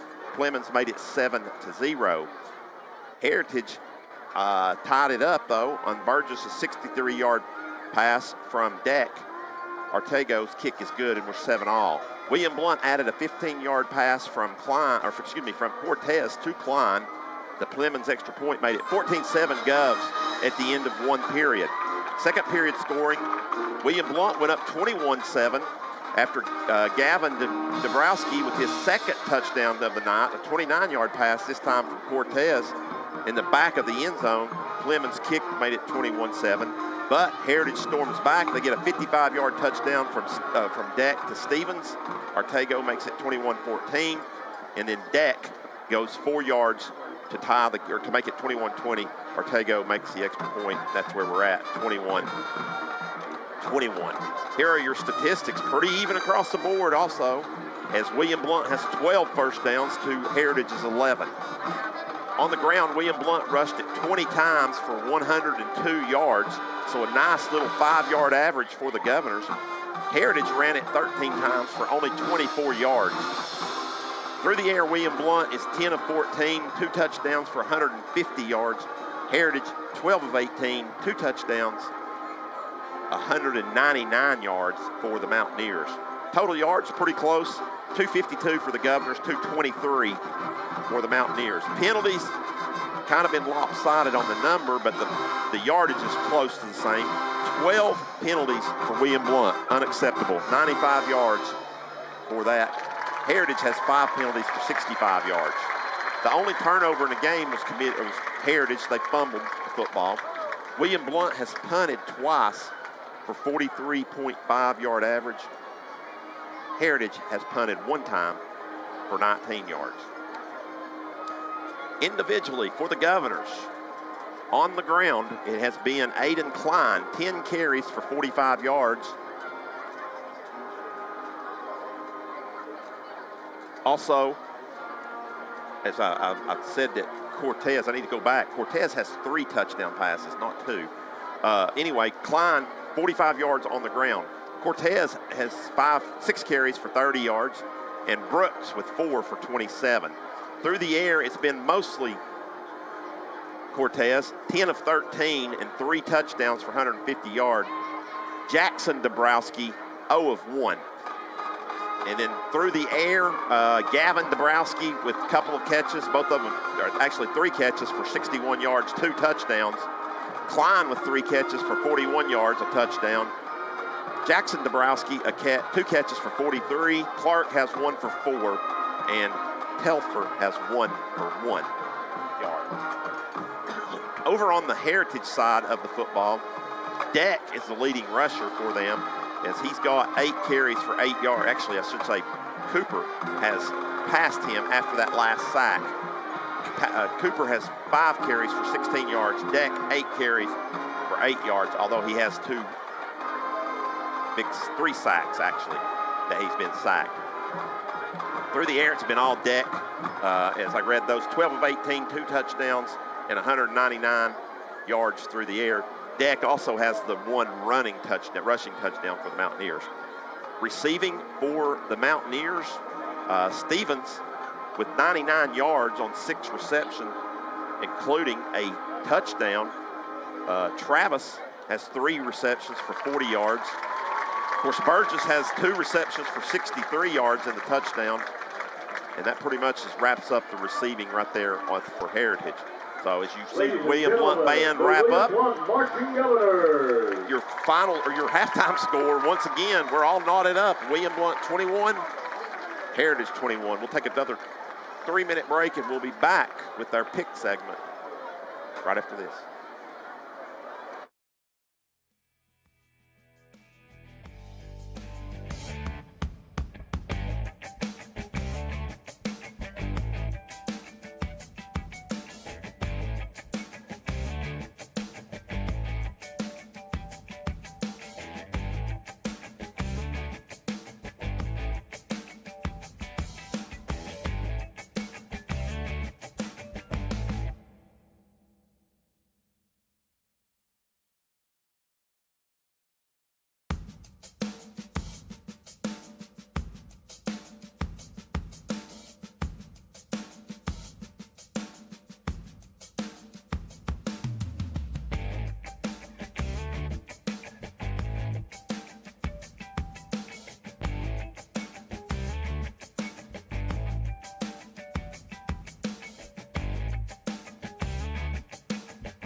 All right, welcome back, Heartland Roofing halftime show. Bringing in Timmy now. I believe we're going to start our college pick'em. So, Timmy, if you want to go ahead and start us off here. College Pick'ems is brought to you by Red Tech, the best refrigerant in the business for LG appliances. Give them a call, 865-983-1633. Yep, last year in the college picks, Stan and Robbie tied for first. This year, clean slate. We got some new people in there, Richard, Brad. First game, Virginia at Tennessee, 12 o'clock Saturday. I'll let you go ahead, Timmy. I honestly think we should have done the spread on this one. I think Tennessee's going to blow out Virginia. Yeah, everybody else tends to agree with you. I'm also going with Tennessee. Tyler Graves, assistant coach, he's also going with Tennessee. Rob, Tennessee. Brad, our cameraman, Tennessee. Our producer, Richard, Tennessee. And Stan, Tennessee as well. Tennessee so clean across the board. slate there. Then we got Colorado at TCU, at number 17 TCU. Colorado, their over-under on games won this year is 3. TCU's not one of those games. Deion Sanders might be able to turn some stuff around, but not beat the TCU. Yeah, I think 3's a little low there, personally, for Colorado. I see them more as a 4 or 5 win team. I don't think they're going to make it to a bowl this year, but 4 or 5 wins. One of those wins is not going to be the Horned Frogs. Nope. TCU is going to end up winning this game. Everybody else also picks TCU. All right, Boise, Washington. Let's see what time this one. This is a 3:30 kick. Washington, the ranked team, Michael Penix Jr., their quarterback, leading the way, hoping to make a Heisman run here. I'm going to go with Washington on this one. I don't think Boise State really has anything that can stop Washington. The Huskies, I think, are just going to be a little too much here. I'm going with Boise. Washington, too. Maybe if it was played in Boise State, can't really see him on that field, but in Washington, they got this easy. Yep, looks like everybody else also went with Washington. So we'll move on to our next game. West Virginia, Penn State. West Virginia had a pretty good year last year. I believe their secondary is pretty good. Penn State, one of the best teams in the Big Ten, never really went over the hump to make it to the playoffs, but always in contention for the Big Ten. They took Ohio State to the wire last year. So with that being said, I'm going to go with Penn State. I don't see West Virginia doing anything over at their place, as Penn State has one of the toughest places to play in college football. Yeah, it seems like Penn State can never get over that hump to be top tier like greatness, but they're consistently good. This year, no exception. At Penn State, they're winning that easy. Yep, everybody agrees with us, Tim. Penn State all across the board. Next game here is going to be North Carolina and South Carolina, the Duke's Mayo Bowl. This one is interesting, as South Carolina is picked to lose this game, as it's North Carolina at -2.5, but a lot of people don't really agree with that. I'd say Drake May, North Carolina's quarterback, is really the only reason this is the spread, but South Carolina figured some things out with Beamer Ball and Spencer Rattler at the helm last year near the end of the season. So with that being said, I've been back and forth on this game really all week, but I think I'm going to go with the Gamecocks here. I'm going to go with them at +2.5 and win outright. So I think Spencer Rattler, he's got things figured out, and he's going to be a pretty good football player this year. So I'm going to go with the Gamecocks. Yeah, this season I think they're going to continue what they started on at the end of last season. They got their O-line back, they got Spencer Rattler back, and they didn't really lose many people. So I think they're going to continue that top level that they had last year at the end of the year. All right, so everybody agrees with us except for our cameraman Brad. He's going with the Tar Heels to win this one. Going with the spread. Can't really go against him there, but you know, he's the only one that picks North Carolina, so we'll see if he ends up taking the lead on everybody, as we've got the majority of the same picks all around, but he'll take the Tar Heels. Next up, we've got LSU LSU at Florida State. This one went down to the wire last year. I believe LSU ended up losing this one on a missed field goal at the end of the game that would have tied it. So with that being said, I'm going to go ahead and make my pick. I think I'm going to go LSU here. I've been back and forth on this one too. LSU, I think, just has the better team overall. They've obviously are picked by the spread as well. But I'm going to go with the top-ranked team here, number 5 over number 8, LSU over the Seminoles. Yeah, going into Florida State might be a bit of a challenge, but I think they still got it, even going on the road. Everybody agrees with us, Tim, except for our producer, Richard. He's going with the Noles here. He said he doesn't think that that LSU is all it's hopped up to be. So we'll see if he's right there, as this is a very big top 10 matchup to start week 1 of college football.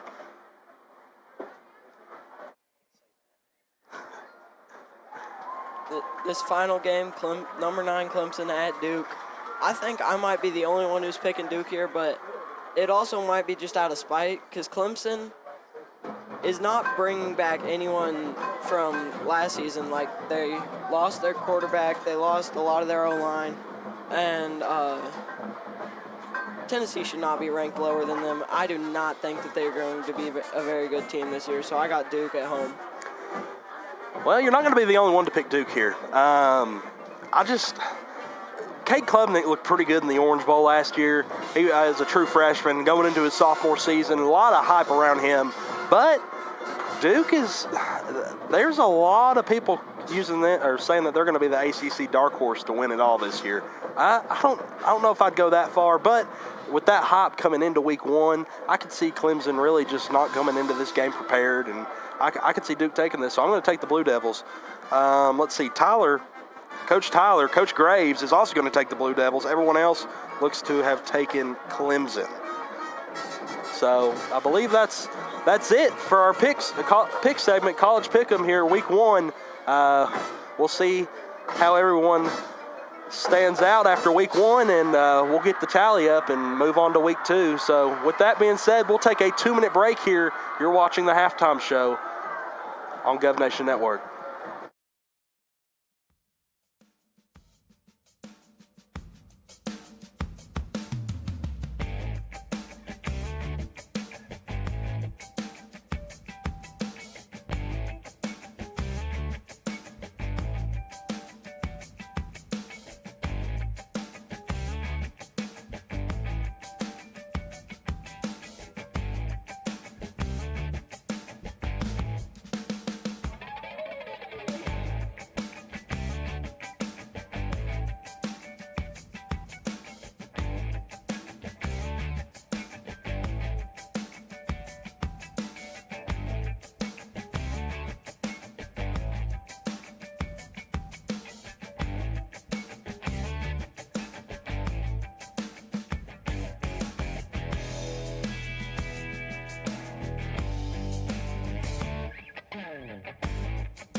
All right, back here at Heritage High School, as we just got a couple more minutes of warming back up and then set for second half action.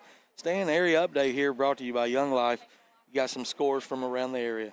Yeah, up in one that catches my attention, Robbie, is up here East Tennessee. Dobbins Bennett has came back and taken a 20-14 lead on Westridge after Westridge jumped out 14-0. So winner of that will get to the 1-0 start, and the other one is Science Hill. They gave up an opening drive touchdown, I think, to Jeff County, and it's been 6-0 since. No, it's actually Jeff County is up 12-7, so we just got an update, and they are into the third quarter in that game. Good. So Jeff County's up 12-7 on Science Hill, but yeah, it was 6-0 for a long time there. And then some scores from just local. Greenback down 14-0. Maryville down 21-3. Stan, a little bit of a shocker there. Yeah, that Central. is. I kind of felt like, Robbie, this might be a close game. Right. Everybody thinks, Maryville. I felt like Bradley's pretty good. I'm a little shocked that Maryville's down 21-3. I mean, if it was 21-17 or something like that, I wouldn't be shocked. Right. And it's not over. I mean, certainly, Maryville, Derek Hunt will make some adjustments there, but I just wonder about a couple of those D1 athletes for Bradley. Yeah, they got 3 or 4, yeah. and it's hard to stop. Yeah. Also, Robbie, going around some other Alcoa 24. Yeah. Nice trip there, New York. They got paid. Georgia trip back. Bearden is up on Robbie, the battle of 0-2 teams, but 2 very good 0-2 teams. Bearden up on Anderson County 28-14. Yeah, they were down 14-0 in that game. So Bearden is probably you can hear this. Bearden is probably the best 0-2 team in the state. Any division. They play the toughest schedule. Yeah, they've played a really tough. Of course, Oakland, lost last week up in Indiana. They're 1-1, but I don't think anybody's 0-2 has played the schedule. And Robbie, what about? 2 heartbreaking losses for Bearden. It's not like they went out there and just got waxed. Right. They've actually done the opposite of what they did. Those first 2 games, they led the whole games and lost it in the fourth quarter. Right. Alcoa went on a 99-yard drive to beat them last week. And the week before that, West had to score twice, I think, there in the late second half. Other scores in Knoxville, West leading Farragut 14-7. Farragut's won 2 games at the buzzer, pretty much staying in 2 weeks. They're still in that one, so it could happen there. They may be setting themselves up, right, to do a 3. Austin East and South Doyle both 0-2. It's 14-7 in that one. Hardin Valley all over Cotton County 44-0. Hardin Valley, Robbie, going to 3-0. Yes, so they good will. for them. They've only won 1 game the last 2 years. And another team trying to go to 3-0 here is Halls, beating Fulton 7-0. That's going to do it for the area update. In this game, Stan, that second quarter, Heritage was down 21-7, and then a couple stalled drives there by William Blount, and then the 3 penalties in a row, the face mask and the 2 pass interferences set Heritage up on a drive to get this game tied up. Yeah, it certainly did. So, William Blount's got to cut down on the penalties. It was 12 for how many? 95 yards. And Heritage was... They had 6, I think, or 7. Hang on a minute. Let me get my stat sheet out here, Robbie. They had 65 yards, so they had a lot of yardage, but they only had 5. 5 for 65. 35 flags, but most of their flags were 15-yarders. William Blount had both. They had some 15-yarders. They had a lot of 5-yarders. Just way too many penalties. Right. Not personal foul, 15 yards, but the pass interference. Pass interference, yeah. Those are the ones. So it's not a disciplinary problem that Coach Reeves has. It's using too much of your hands on defense. So we're set for the Anywhere Movers kickoff. Give Alvin a call, 865-235-4108. Plemons will kick it. Is this the first time he's kicked off from regular? No, I think he's kicked 2 there. He kicked, yeah. Pooching it to the right. It's going to be taken by the Mountaineers at the 15. I believe it's Stevens. He's going to be tackled around the 28-yard line. Bowers, number 20. Yeah, Thomas Bowers, one of their better athletes, Robbie, and I'm really shocked. Just a sophomore, yeah. Yet they've not tried, a very good baseball player. I'm surprised that they've not tried to get him the football more tonight. Although they've got a lot of good, somebody told me coming in they didn't think that Heritage's receivers were as good as last year. I'm going to disagree with that. Here's the thing. You don't have to be. We got a quarterback like Deck. He gets them the ball, Robbie. So, right, I think he had some big targets last year that did a lot of work.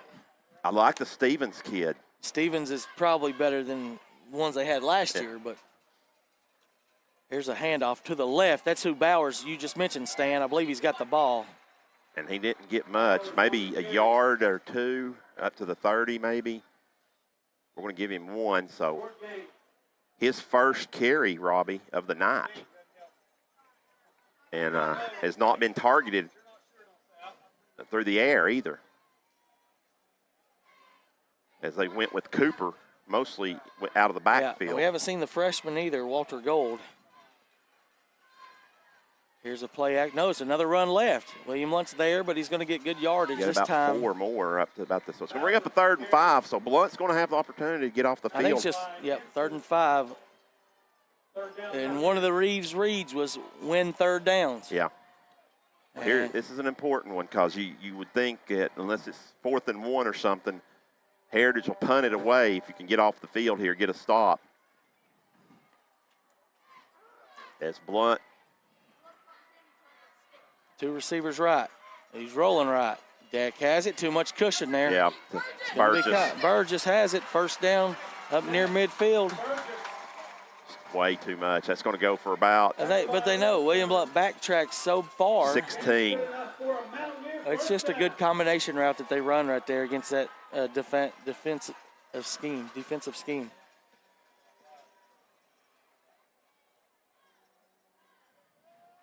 And a good throw when you got Deck. It's easy money.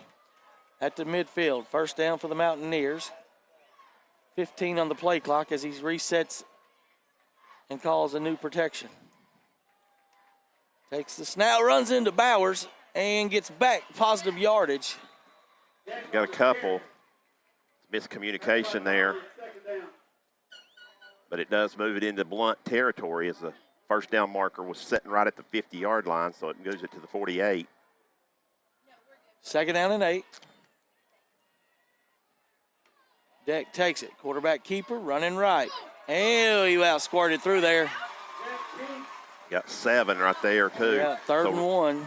You wonder, Robbie, what they're probably setting up the run here and try to get an adjustment from William Blount and then take a shot maybe. I don't know. Deck again. He's got the 1st down. Barely got the 1st down. So just needed to get to the 40, and he got it.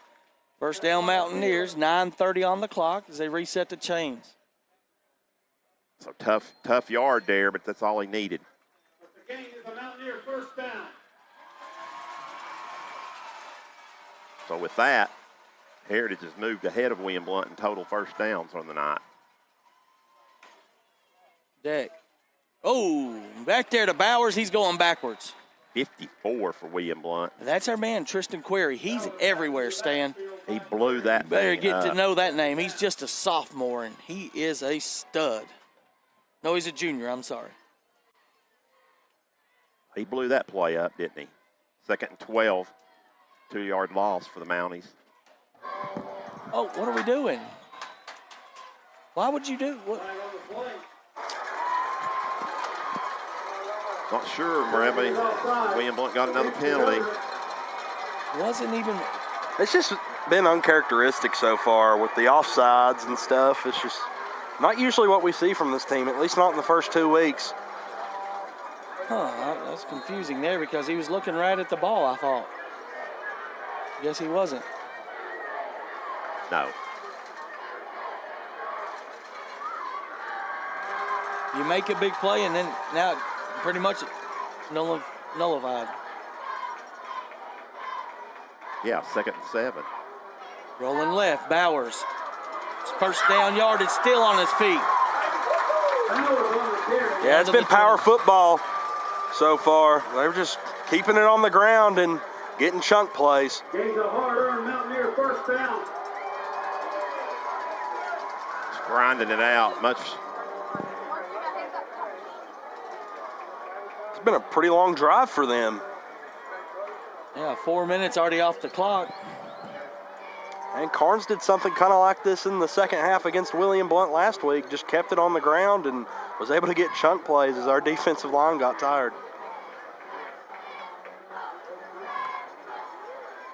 Deck in the pocket, That's flushed a hold. out of it. Yeah, they'll sack. No, he's not going to sack. He's going to get 1 or 2 yards. Yeah, I felt like somebody got held in there because it looked like a William Blount guy had beat somebody. thought I saw a tug on the jersey.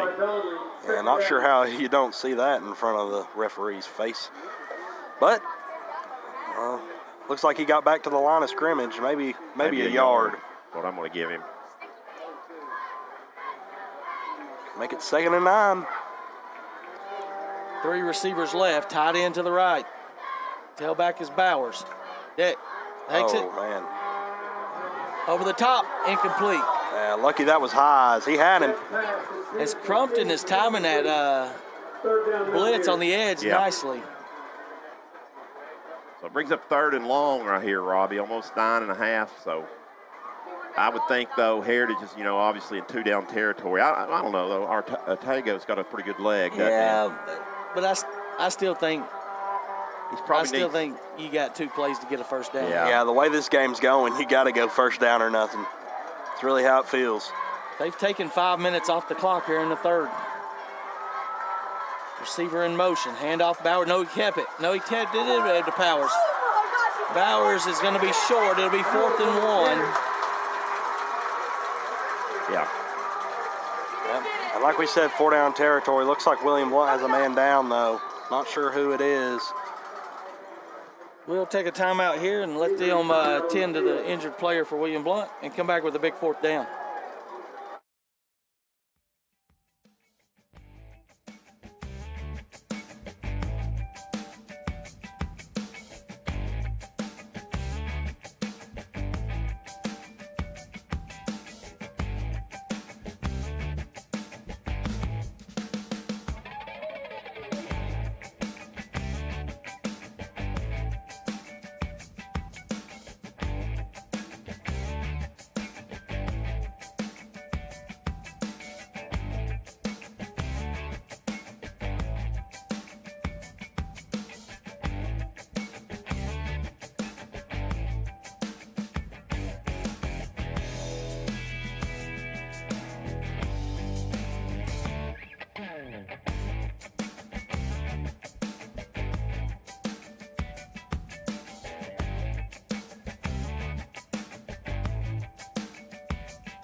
All right, 4th and 1. We've had good penetration there. You just got to be able to wrap up Deck here.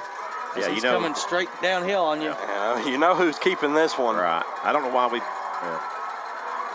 Deck has it running. And, ooh. He got it. I think he probably got it on the second effort there. He stretched out long. Good job there. Yep. Just got it. 4th first down here of this second half. Same formation. They're going to shift the guy out a little bit there, and he's just going to do the same thing. QB power to the outside this time. Down to the 12. Mountaineers threatening here with under 6.5 to go in the 3rd. Looking for their first lead of the game.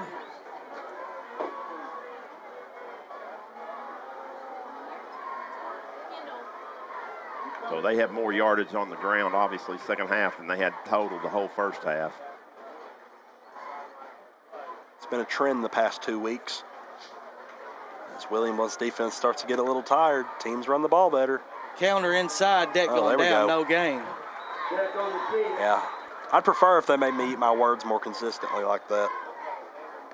Let's make it 3rd and about 5 or 6. Looked like Brent Garrett was there on the bottom of the pile.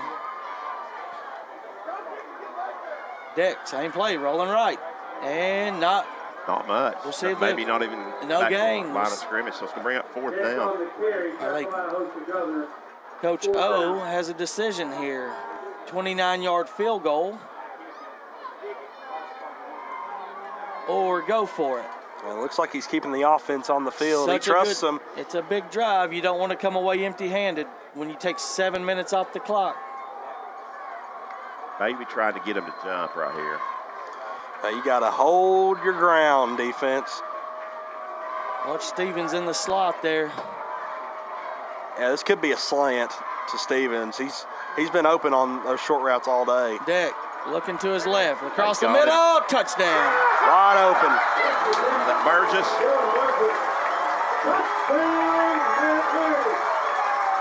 Heritage has their first lead of the night, 27-21. They've taken 7 minutes off the clock. Yeah, they had Witherspoon on him. Good cut by Burgess, left him wide open in the middle of the end zone. Linebacker on receiver, it's hard to cover. Looking to go up 7 here. Extra point up. Extra point is good. 28-21, 60-second break.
All right, we're back here. Heritage gets the lead, 28-21. College score of interest, Miami of Florida, 16. Miami of Ohio, 3. Sounds about right. Pooch kick, wide open space there. Reed comes up and catches it at the 15. Now bounces right and goes down. At the 25-yard line, good kick coverage there by the Mountaineers. Tomorrow, big game in the Mid-South Conference in NAIA as Pikeville and the Cumberlands go to work. And the conference player of the week last week, Joe Matosian. I guess special teams conference player of the week. Either way, shout out to Job. He's listening tonight in Kentucky. What's up, Job? First, where's the chains? Why's the belt marker? I don't know. 3 yards behind the. Yeah, not sure what that's about. I don't know if. Guy's in his own. Doesn't really matter. He's in his own world. First down, but. Second down. What we get about. And 8. Yeah, give him 2. That was Klein. Cortez in the gun. Takes it, rolling to his left. Fakes the option, now breaks a tackle. Gets a first down and spins out of a tackle. Needs a block, lost the first down. And might have got it back. It's going to be close, really close.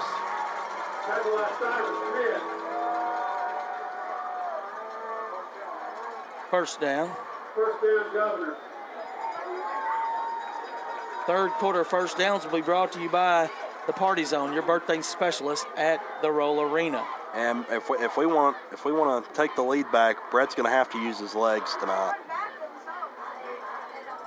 Really going to have to use his legs in the second half. He did against Carnes. Let's see if he'll do it 2 Fridays in a row. Toss sweep right. Klein cuts up and gets a good yardage. Still on his feet and up past the 42-yard line, maybe the 43. Got about close to 7 yards, so that's pretty nice run right there, Robbie, on first down. You take it every time. You just stretch it out, and then he cuts it up. Yeah, Klein really good with his cuts. He's quick on his feet. His jersey last week didn't fit him too well. It was too big, the number 47. So AK-47 went out the door. So he's back to AK-3. Looks like outside blitz coming. Cortez keeps it and stiff arms the guy, gets left. Could be a hold. And they're going to call it. Wide.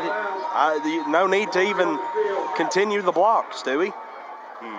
And that's a big one, too, because that's going to make it second about 10, because it's going to be a spot foul.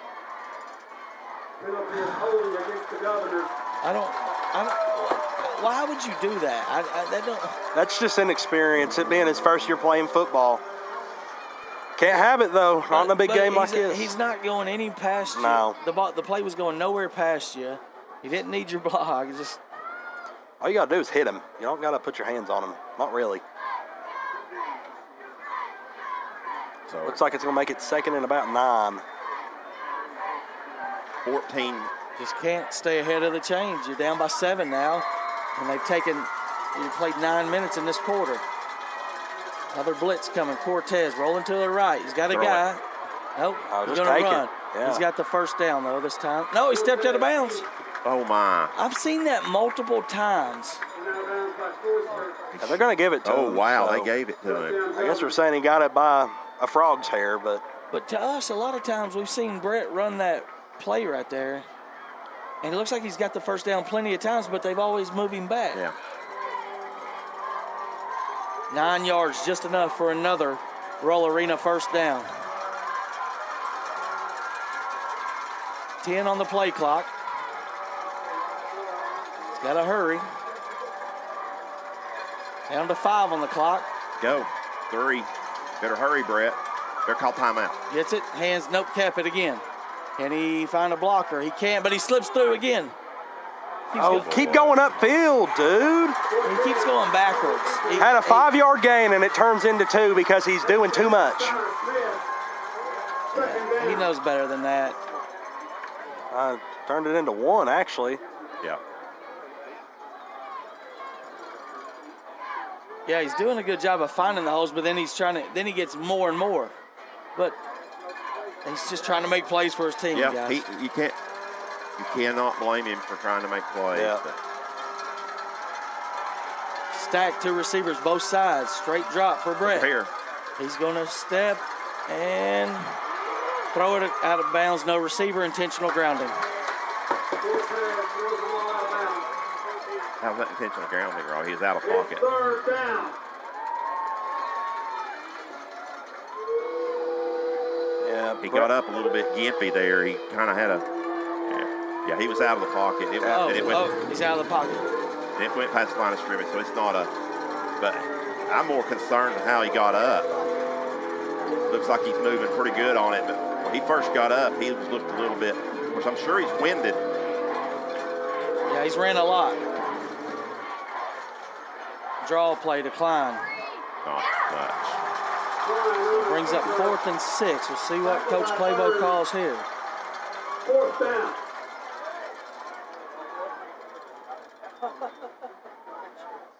I just feel like, Robert, if you give it back to them, they're probably going to keep it in deep into the fourth quarter. Right. And I'm not sure you can stop them, even at that. So trying to get him to jump. 15 on the play clock. Cortez could punt. it's 4th and 6. They don't have a play call. They're going to call timeout. Yeah, they do. This timeout's going to be brought to you by Circulation Station, relieving pain with technology. Get 3 free treatments when you tell them you listen to Truth Radio. 60-second break.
Yeah, we're going to punt it, looks like.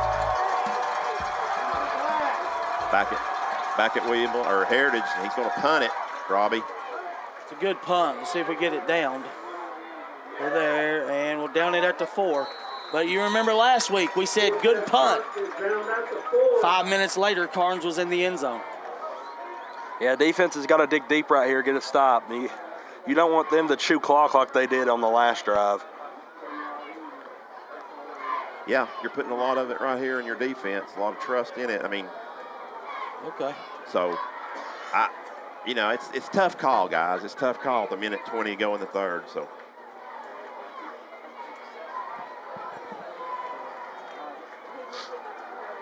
So they'll set up shop at the 4-yard line, and so they'll snap it. Deck will be standing on the goal line. Bowers is running back in, so not sure why Bowers didn't play much the first half. Oh, going under center. They're trying to get him to jump, get a little bit of space here. Don't think it's going to happen. Quarterback sneak. He's blasted. And he didn't do anything there. They might give him a yard, but. Yeah, we'll give him a yard to the 5, so. They ain't used to that.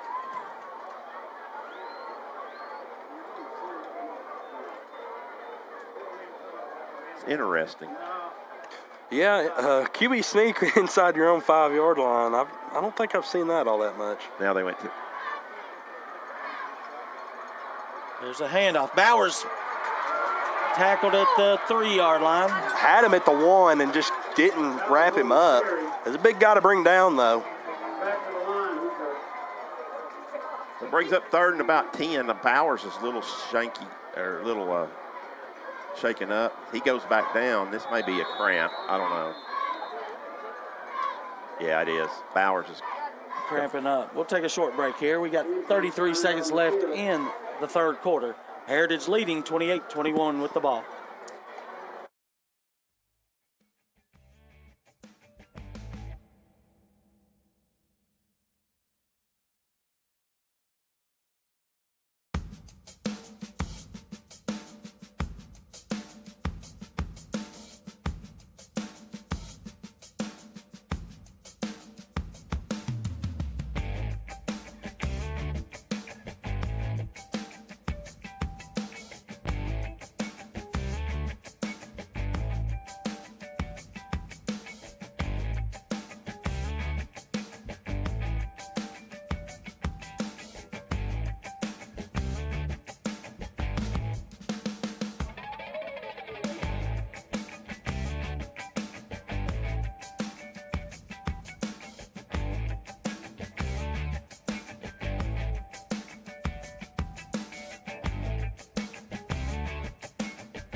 All right, no gain there, so 3rd and 10. Deck will try to get William Blount to jump. They're showing some discipline. Now they reset the game clock, which was at 25. There was 33 seconds left. They don't have to run a play. Are they going to? Deck eludes a tackle. Now he's going to be flushed out of the pocket. Going to lose yardage. That's going to be the quarter, guys. Tackle at the line. 4th down. Hey, good job there by Blount. Gang tackle. All right, we'll take it to the 4th quarter. William Blount trailing 28-21.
Should get good field position here.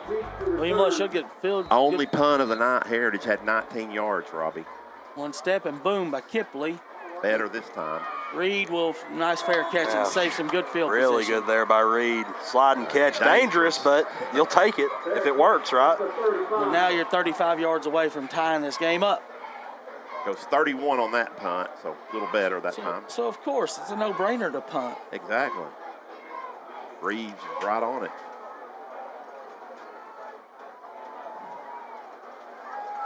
Did you suggest the timeout used also for that, Richard? Okay. 3 receivers left, 1 right, Dabrowski. Brooks is the Klein is the tailback. Hand to Klein. Klein. Big Good run there by 7 Klein. yards. He's done that a few times. Broken one off for 7. We've yet to have the really big run from a back. Waiting for that breakout run. I'll just take the ground and pound. Slinging it out left to Clark. Clark's got the first down inside. He fell down kind of, but enough for a first down. Fourth quarter first downs will be brought to you by Murphy Bobcat, your extra effort excavator. After the game, we'll be selecting a Murphy Bobcat extra effort player of the game. First and 10 for the Govs at the 21. And they're going to say timeout. Maybe. They're going to say we moved early. Is it going to be a timeout? I'm not seeing any laundry on the field. False start, no flag on the field. Well, it's over here on this referee. Another penalty. Guys called it a few times tonight. Guess he's seeing maybe a receiver, Dabrowski, down here, moving slightly early. But that's 15 penalties on the night for William Blount. Just continue to shoot yourselves in the foot. I feel like I remember a 20 number one year back in the 2000s, but Cortez has 10 on the play clock here. Quarterback keeper, Cortez, jumps in the hole, getting maybe 3. Most of the 5 back, maybe I think 4. just 3. 3 maybe, okay.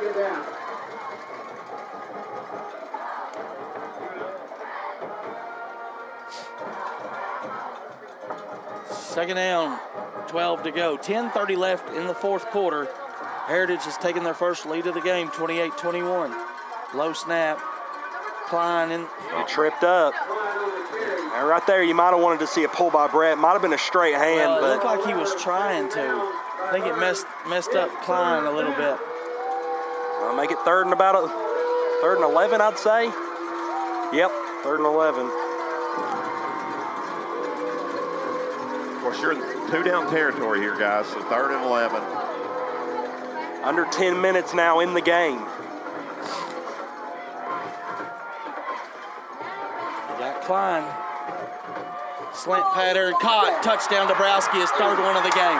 Yeah, that time they bid on Klein, and it left Dabrowski wide open on the slant. It's an extra point pending to tie this game up. There's your Red Tech touchdown by the Governors.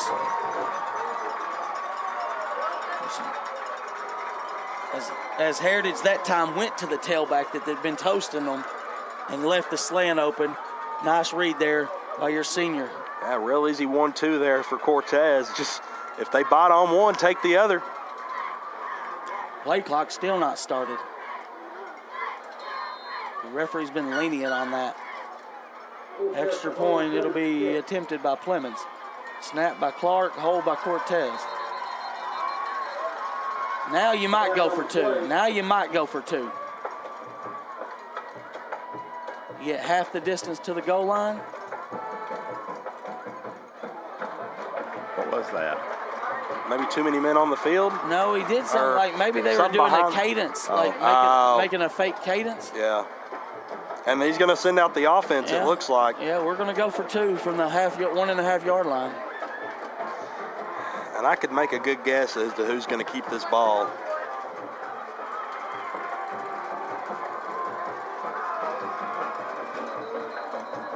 It looks like we got a timeout. Heritage. Timeout by Heritage. William Blount brings the offense out on the field. This timeout's going to be brought to you by Bonner Burger, home of the 2 quarter pounders for $9 with cheese. 60-second break.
Back.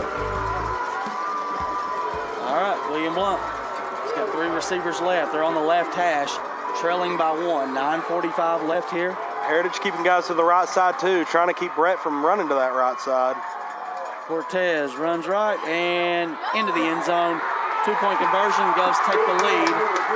Red Tech 2-point conversion. Govs lead 29-28. We'll take a 60-second break and come back with the Anywhere Movers kickoff.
Give Alvin a call, 865-235-4108, all your moving needs.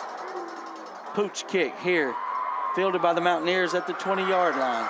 Running straight up the sideline, sidestepping a tackle. Nice move there by number 3. Still on his feet and gets good field position for Heritage. Down to the 35, so with under 10 minutes remaining here in the second half. Govs up 1. Mountaineers, I'd say, would try and chew as much clock as possible if they start to get a drive going here. Yeah, they chewed up like 7 minutes on that one drive, didn't they, Stan? Yeah, a little over 7:05. Cashed it in for 7 points.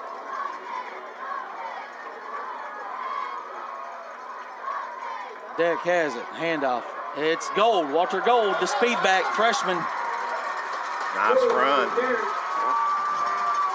Williams second and about 2, so they could call anything in the playbook right here.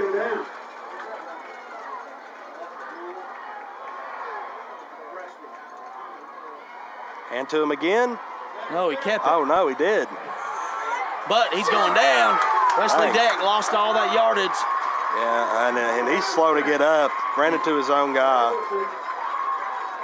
And that was a bad read. Coach O is not happy because Gold probably still running. Yeah, he had the first down for sure.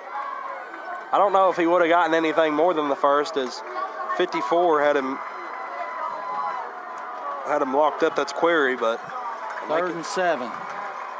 We didn't go all the way across. We didn't go across. 55 about did it again. Heritage was pointing. Yeah, that should have been a penalty on Heritage because the guy he came out of his position. Deck looking left. Has in him. the coverage, out Nope. of bounds. Okay. So, 4th down. Big decision here for Coach O. He's going to punt. Yeah, I mean, a lot of time left. 4th and that long. I don't think he's very happy with his captain. Well, Actually, it looks like he's in number 7's tail end right now, too. No, he's going after the quarterback. Get a shot of that. He's very displeased with Wesley Deck and letting him know about it in his face. Fair catch called by Randy Reed at the 25-yard line. Looks like they're going to give him the 26, actually.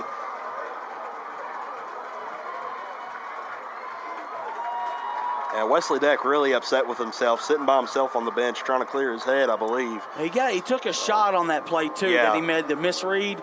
I don't think he ever got his wind after, and he ain't coming out. He's too tough for that. Yeah.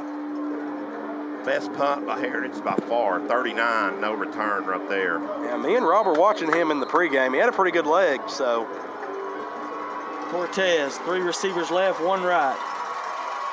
Takes it. Play action, RPO, he'll run it.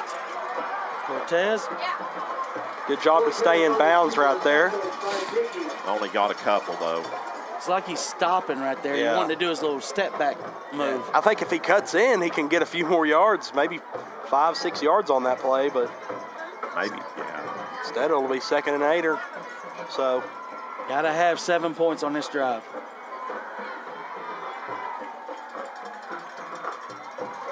Flip it to the left. It's Klein cutting back. He's going to get 3. Took a pretty big hit. It's 3rd down. 3rd and about 5. Govs got to bring out their 5-yard play call here. Try and get that 1st down, keep the clock rolling, and keep moving down the field. Cortez has 3 bunched up to the left, 1 to the right. He looks at, fakes it over, got a man across the middle, deep pass going to be lofted up for Clark. That's pass interference. It's been called PI all night. He hit him early. What are they? And there's a flag. That's going to be sideline warning probably. They've called 5 pass interference calls on William Blount. And right here, we lofted up. Yeah, I mean, that's, He was there early. he hit his arm early. I don't know, guys. Maybe not then. It's very close.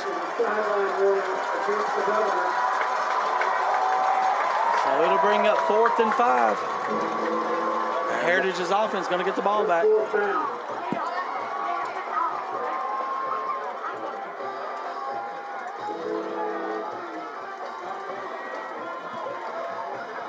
Looks like William Blount's going to try and get him to. William Blount's going to try and get him to jump here, I believe. Well, he could make a play call, and we saw it earlier. He just motioned to reset the game clock. He didn't reset it, though. Cortez kicks it. Good kick. Going to take a William Blount bounce. Down inside the 10 almost. Inside the, Right at 10. the 10. Wow. What a punt by Brett Cortez, using his leg, not legs, leg, to flip the field. 59 yards, guys, no return. Been incredible tonight. 7:01 there, so not a lot of time came off, but they lost some field position. Deck brings his team back out. Looks like they got that marked at the 9. They do, at the 9-yard line. He's got a long field and 7 minutes to do it, so.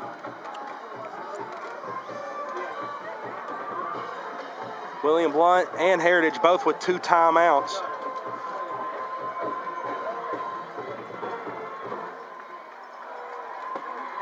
Now the referees have got it set.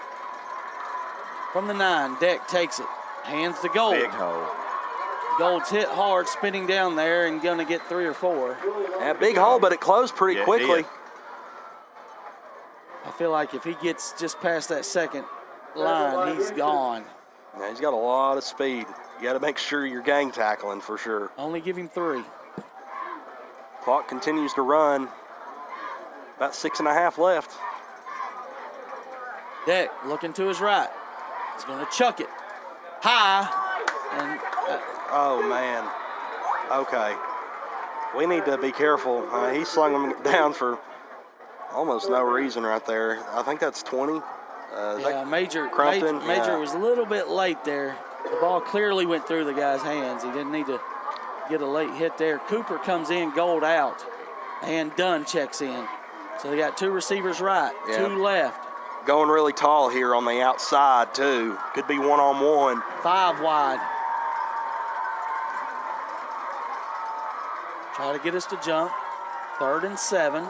6:29 left. William Blount leading 29-28. Heritage with the ball. 4 seconds on the play clock. Deck takes it, straight drop. Steps up and gets nothing. That's a Red Tech sack. And you better believe it, Tristan Query. I was worried at first. I thought there might have been an inadvertent face mask. Yeah, I did too. Looks like he was just under it. Under the chin. Yeah. So Heritage will have to punt once again. William Blount's got to do something here offensively, get a couple Kepley first will downs. be in his own end zone, but he only does a 1-step kick. I feel like Reed needs to be up a little bit. Yeah. Getting I'd 30. move up to about the Yeah, 45. That's about right what it was last time, 39. End over end kick. Oh, okay, good. Good kick this time. Kepley flips the field back as good as he could do. And Turf Monster got Randy on that one. Yeah, we're lucky it didn't hit his helmet. It was very close. At least it looked like it from up here, but we'll take a first down for us instead of them running. Heritage with 2 timeouts left. William Blount needs to be able to pound the rock. Get some first downs, run 40 seconds off every time.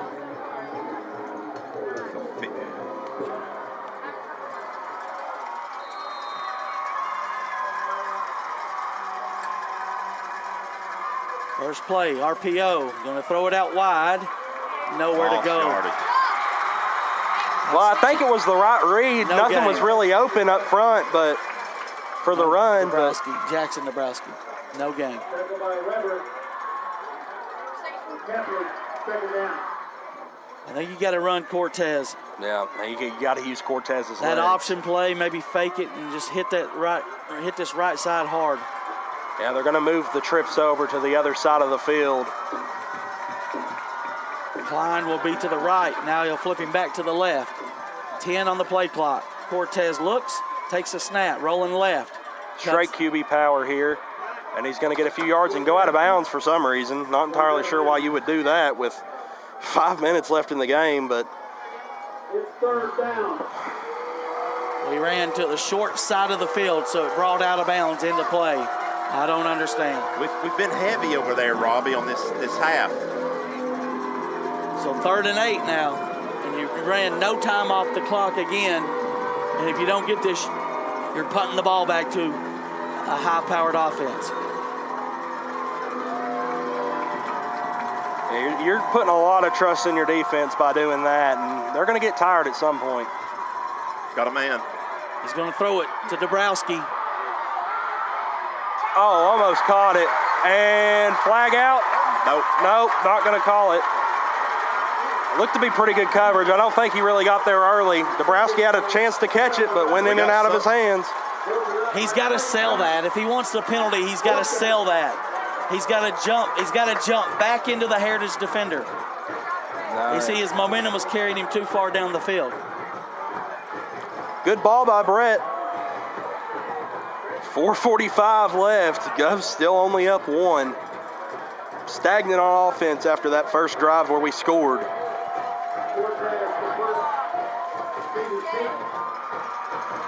Snap is good. Cortez kicks it, end over end, Not very low good. bounce. Gonna get a good roll though, maybe. But still, we're gonna lose some yardage on this possession. Yeah, because we last one started at the 9. So Heritage 4:36 left with 2 timeouts, but they got a good kicker. They can get down into field goal range.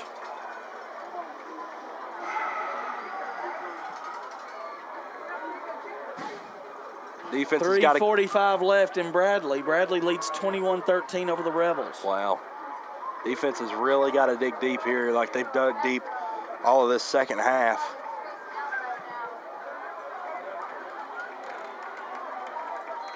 Actually, it looks like maybe a final from Bradley. 1st and 10. Deck has it. 5 receivers looking to his left. Wide open. Burgess wide open. And he's going to get 4 yards. Or 5, maybe 5. Looks like they're going to give him 5 down to the 30. They're going to work quick. 5 wide again. Deck, same play. Pick. Oh, man. Opportunity was there. Went right through his hands. Had defenders there, but kind of in no man's land. They're setting something up. Yep. 2 short passes like that. Third down and 5.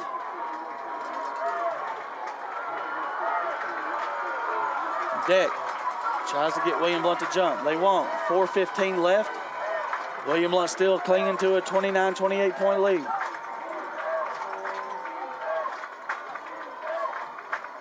Five wide for Deck, looking to the right.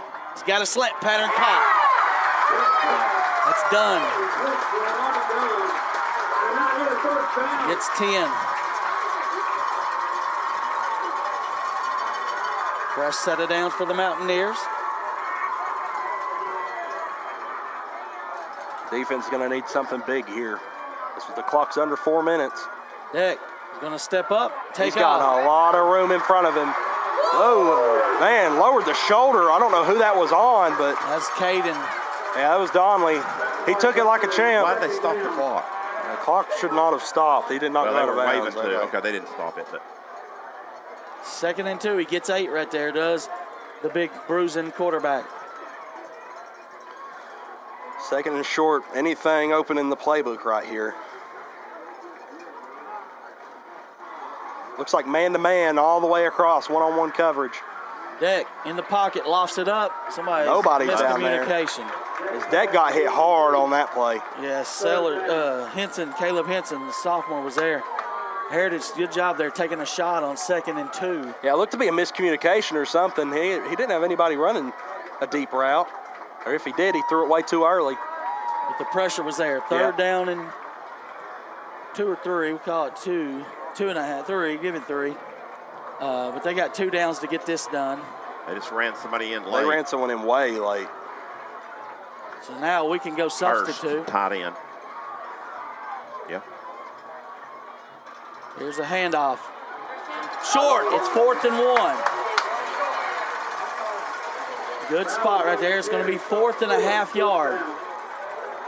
3 minutes here.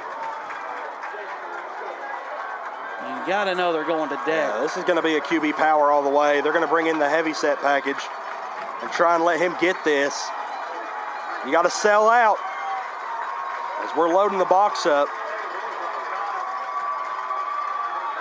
And he got it. First down. Hard to do that whenever you got like half a yard. Big hit. William Blount players down. Who is there? I believe it's Bryn. Or we'll take a short break here on the Gov Nation Network.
Not good as Bryn Garrett can't put any pressure on his right foot. 1st and 10 for the Mountaineers. Deck has it in the gun. Tries to get William Blount to jump. Speaking of Bryn, his brother Holden tore his ACL. He's out for the year. And that does not look good the way Bryn was walking off the field. 1st and 10 Mountaineers at the William Blount 48, trailing by 1. Deck in the gun. Steps up. Goes down. It's 75, I believe that's Vincent Dial. No, 76, Xander Monroe, the sophomore. Second down.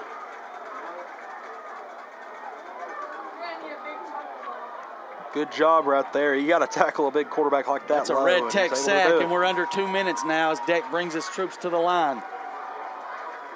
He'll bring somebody in motion. It's Bowers. He'll look to his right. Slant. Single coverage.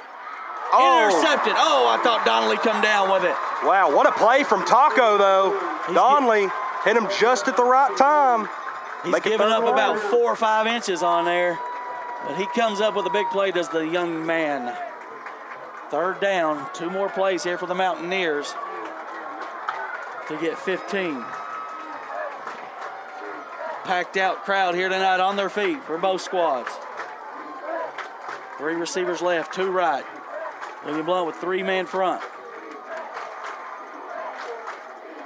Looking to the middle of the field. Got a man high. No! Oh, wow. Separated. The ball was just barely high, and Taco puts him down. Donnelly again. It looks like Done. Maybe he's receiver's shaking down. up. It's Yeah. done. Yeah, he's knocked the breath out of him. We'll step away. You see the replay there. Your Heartland Roofing replay, the biggest play of the season coming up.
All right, we're back here. 4th down and 15, guys. Decision time. Coach O with a big offense.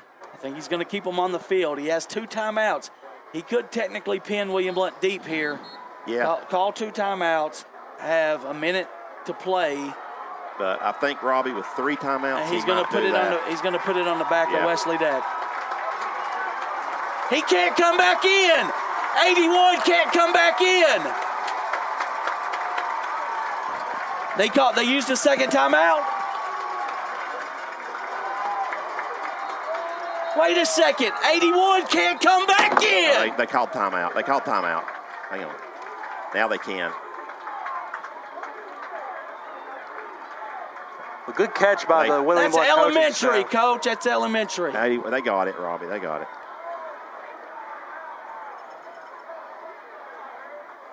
So now he has to burn it. He'll have 1 timeout left. No, they didn't charge him. They just made him come out of the game.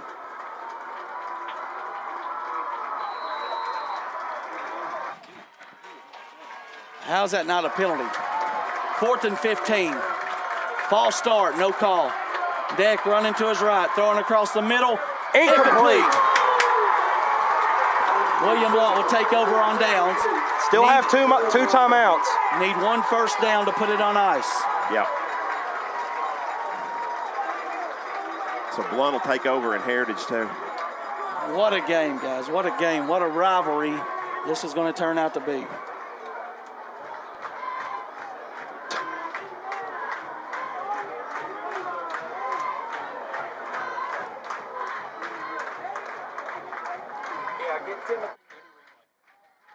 Player of the game is going to be Dabrowski. You need to take a large shirt down there in one of those passes. Gavin. God, Carter. You're right. 2 receivers right, 1 tailback. Cortez has it. In the shotgun, takes it, rolling left. Going to stay in bounds. Probably Good. the best That's thing the to best happen. thing to gain 8 yards.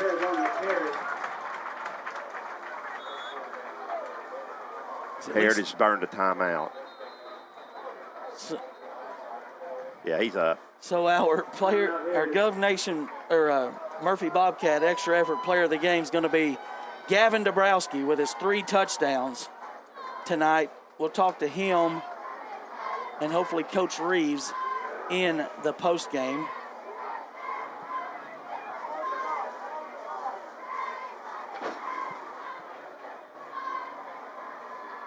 He's still in here, Richard.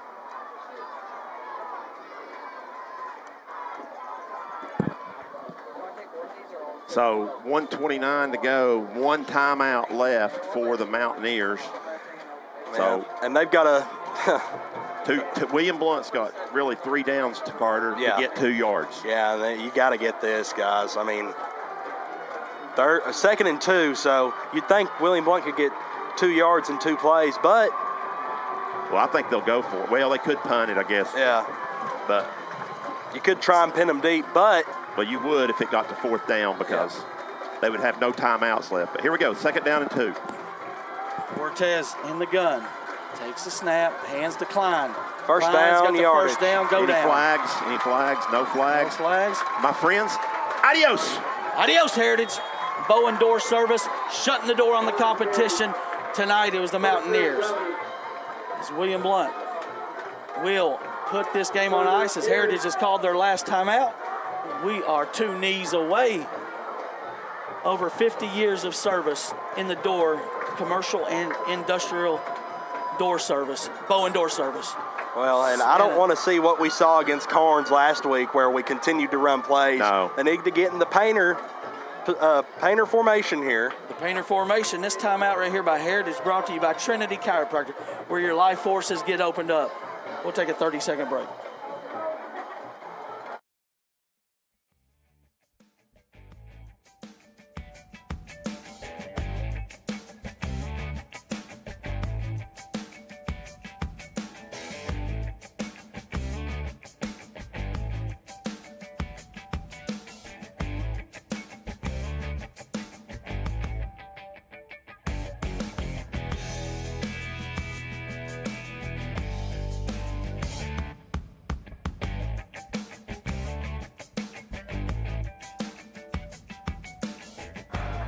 Painter formation, Cortez has it. Has his troops lined up. We'll take this snap and go down. Oh, and then there's going to be some after the play. Do not retaliate. Are we surprised? Oh, I hope we didn't say something. I hope we just didn't. No, he just turned and found it. He got the number 89. Okay, I was just wondering, why did it take so long, guys? I mean, But now look, the clock stops. yeah. But we get a first down. It's a first down, Robbie, so. Head ball and sportsmanlike on number 89. It will when they set. The clock will restart when they set it. Yeah, can't say I'm surprised, guys. High tensions on top of everything that has been said this week. So that's going to give them a first down. We knew this game was going to be like Yeah, this. I mean, It's going to be chippy near the end. But what a great game. You don't want to do anything like that to spoil the effort of all. Guys, only the second. So it's a first down. Only second penalty against Heritage here in the second half. Fans are now pointing at each other. Start the clock. We're not going to start it. We got somebody from Heritage over here in the William Blount section acting a fool. We're going to run it down to under a minute so they can run it down, Robbie, to what? 30 seconds. Yeah. So one more snap and it's over. What a win. The Govs will move to 3-0. after going 0-10 a year ago. There it is. Last snap. There it is. Ball game. Your final score here from Heritage High School. William Blount 29, Heritage 28. We'll take a break. Come back with post-game activities.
We're back at Heritage High School. The Govs get the bell back as William Blount now moves to 31-14 all time against the Mountaineers in this Battle of the Bell.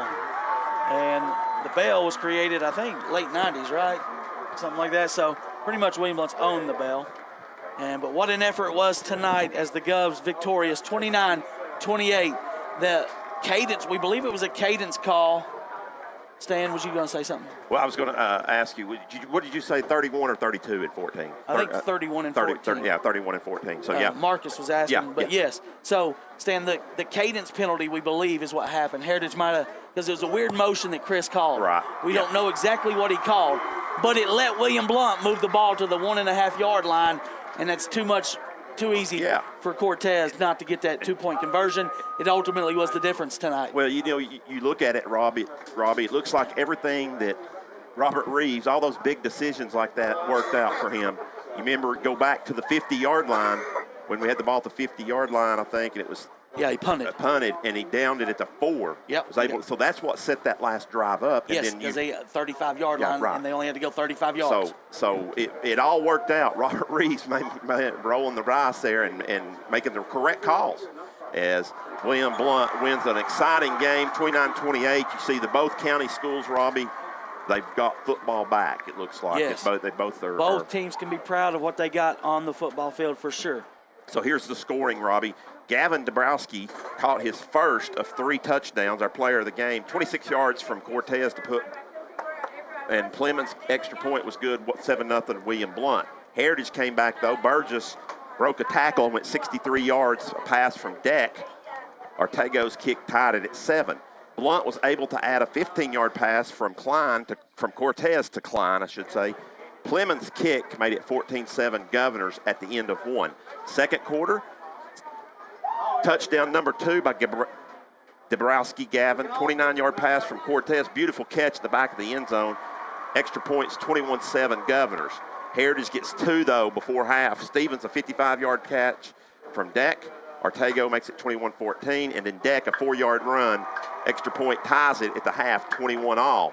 Not much scoring in the second half. Heritage took their first lead of the night with a 13-yard pass from Deck to Burgess.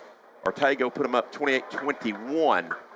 Blount was able to, as we set up that last drive, get Dabrowski with a 23-yard touchdown pass from Cortez to make it 27-28 in favor of Heritage. The penalty moves it half the distance. Blount decides to roll the dice, go for 2, and Cortez gets into the end zone, which turned out to be the final score, 29-28.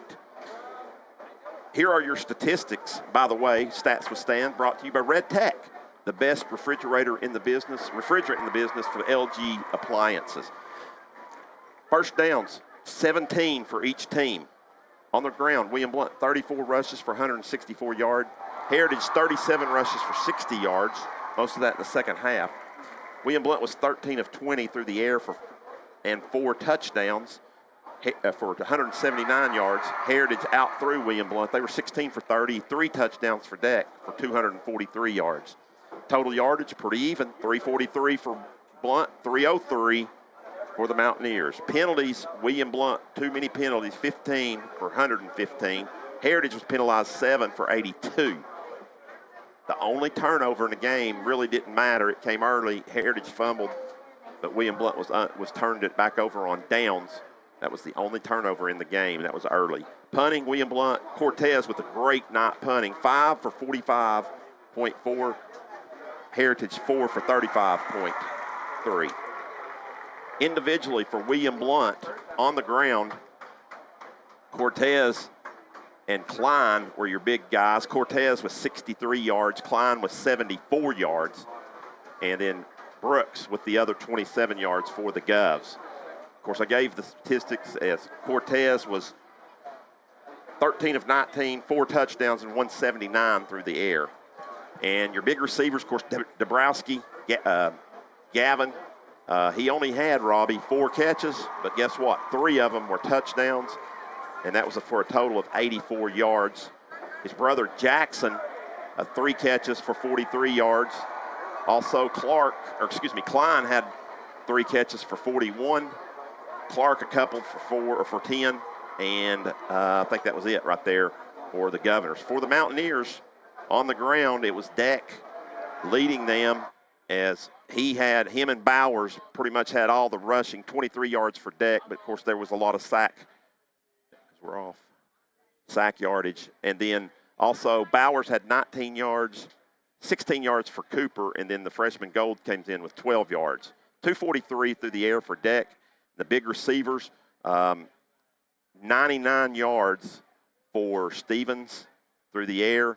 Burgess had 69 yards, 63 yards for Bowers. I don't think that's right. I think that was that was Burgess right there. Burgess with the 63 yards, not Bowers. And then Dunn had 10 yards catching as well. So, Robbie, big win for the Governors as they come out of here. Burgess had 69, I think. Actually, Burgess had not 69. Burgess had 120-something yards. But regardless, William Blount comes out of here with the big win over Heritage Mountaineers.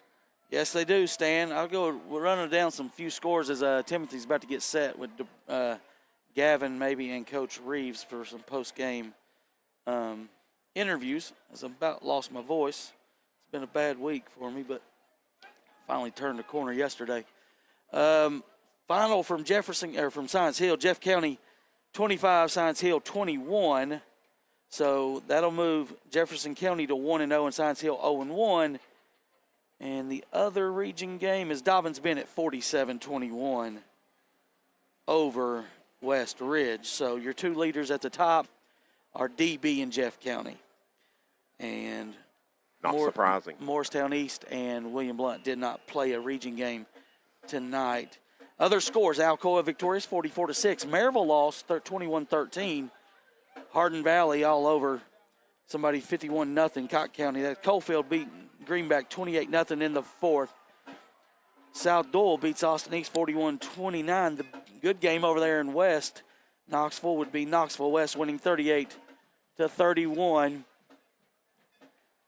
As that's going to do it for the Gov Nation scoreboard. We'll take a 30-second break and come back with our interviews from the field.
All right, we're back here on the field.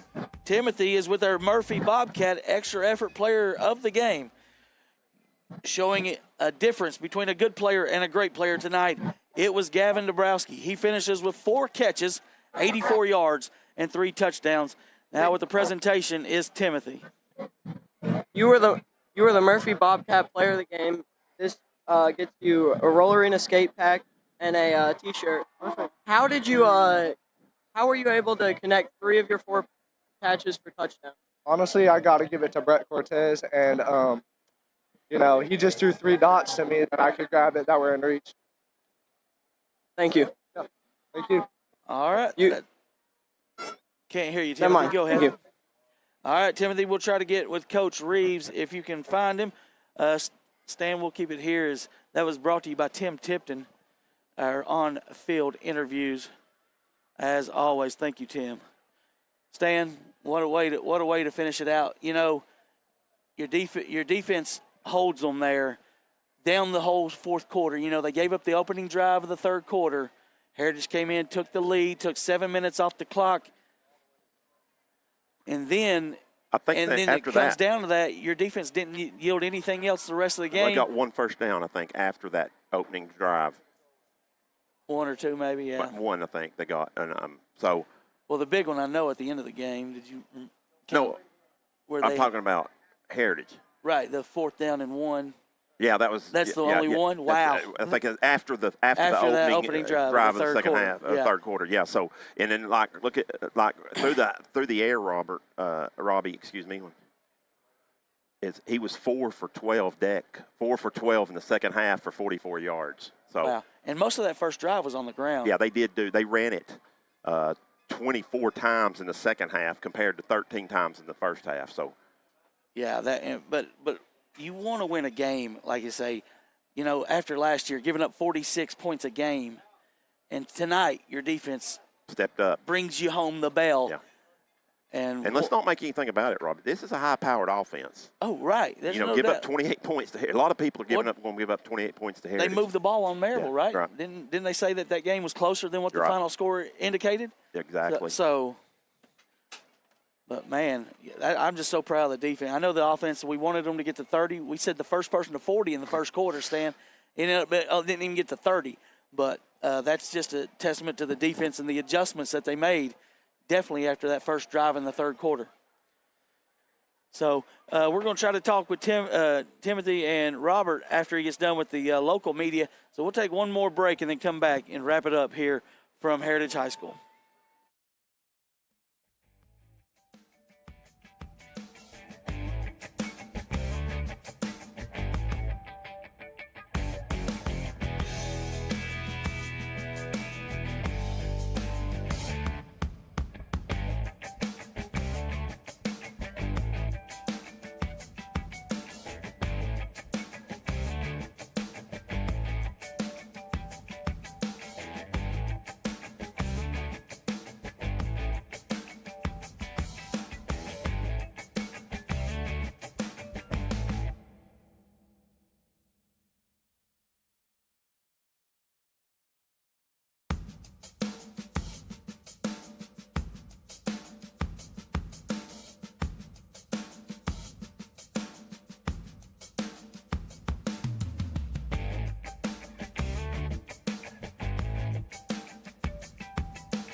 You can interview them both. You can have them both, Timothy. Let's go. All right, we're back here as Timothy's down on the field with Coach Robert Reeves. Victorious tonight. I think Scott Cupp's telling him about the victory ride tomorrow. Timothy, take it away.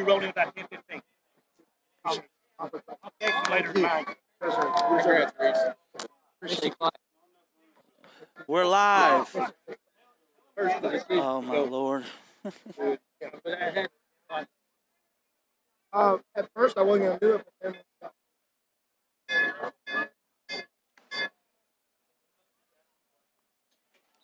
Yeah, that's another reporter. As we play Morristown East next week, we'll try to talk to Robert Reeves later. But we play Morristown East next week. First region game of the year. And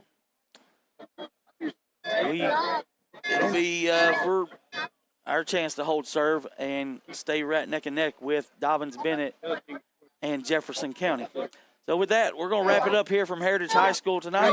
It's William Blount victorious 29-28. Thanks for watching, and God bless.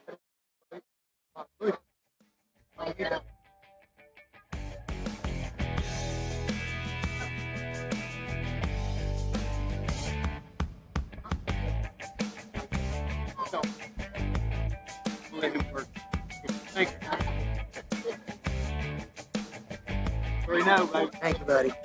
Come by. You're good? Yeah. You don't have anything to ask? No. Come by, I want to give you that. Thank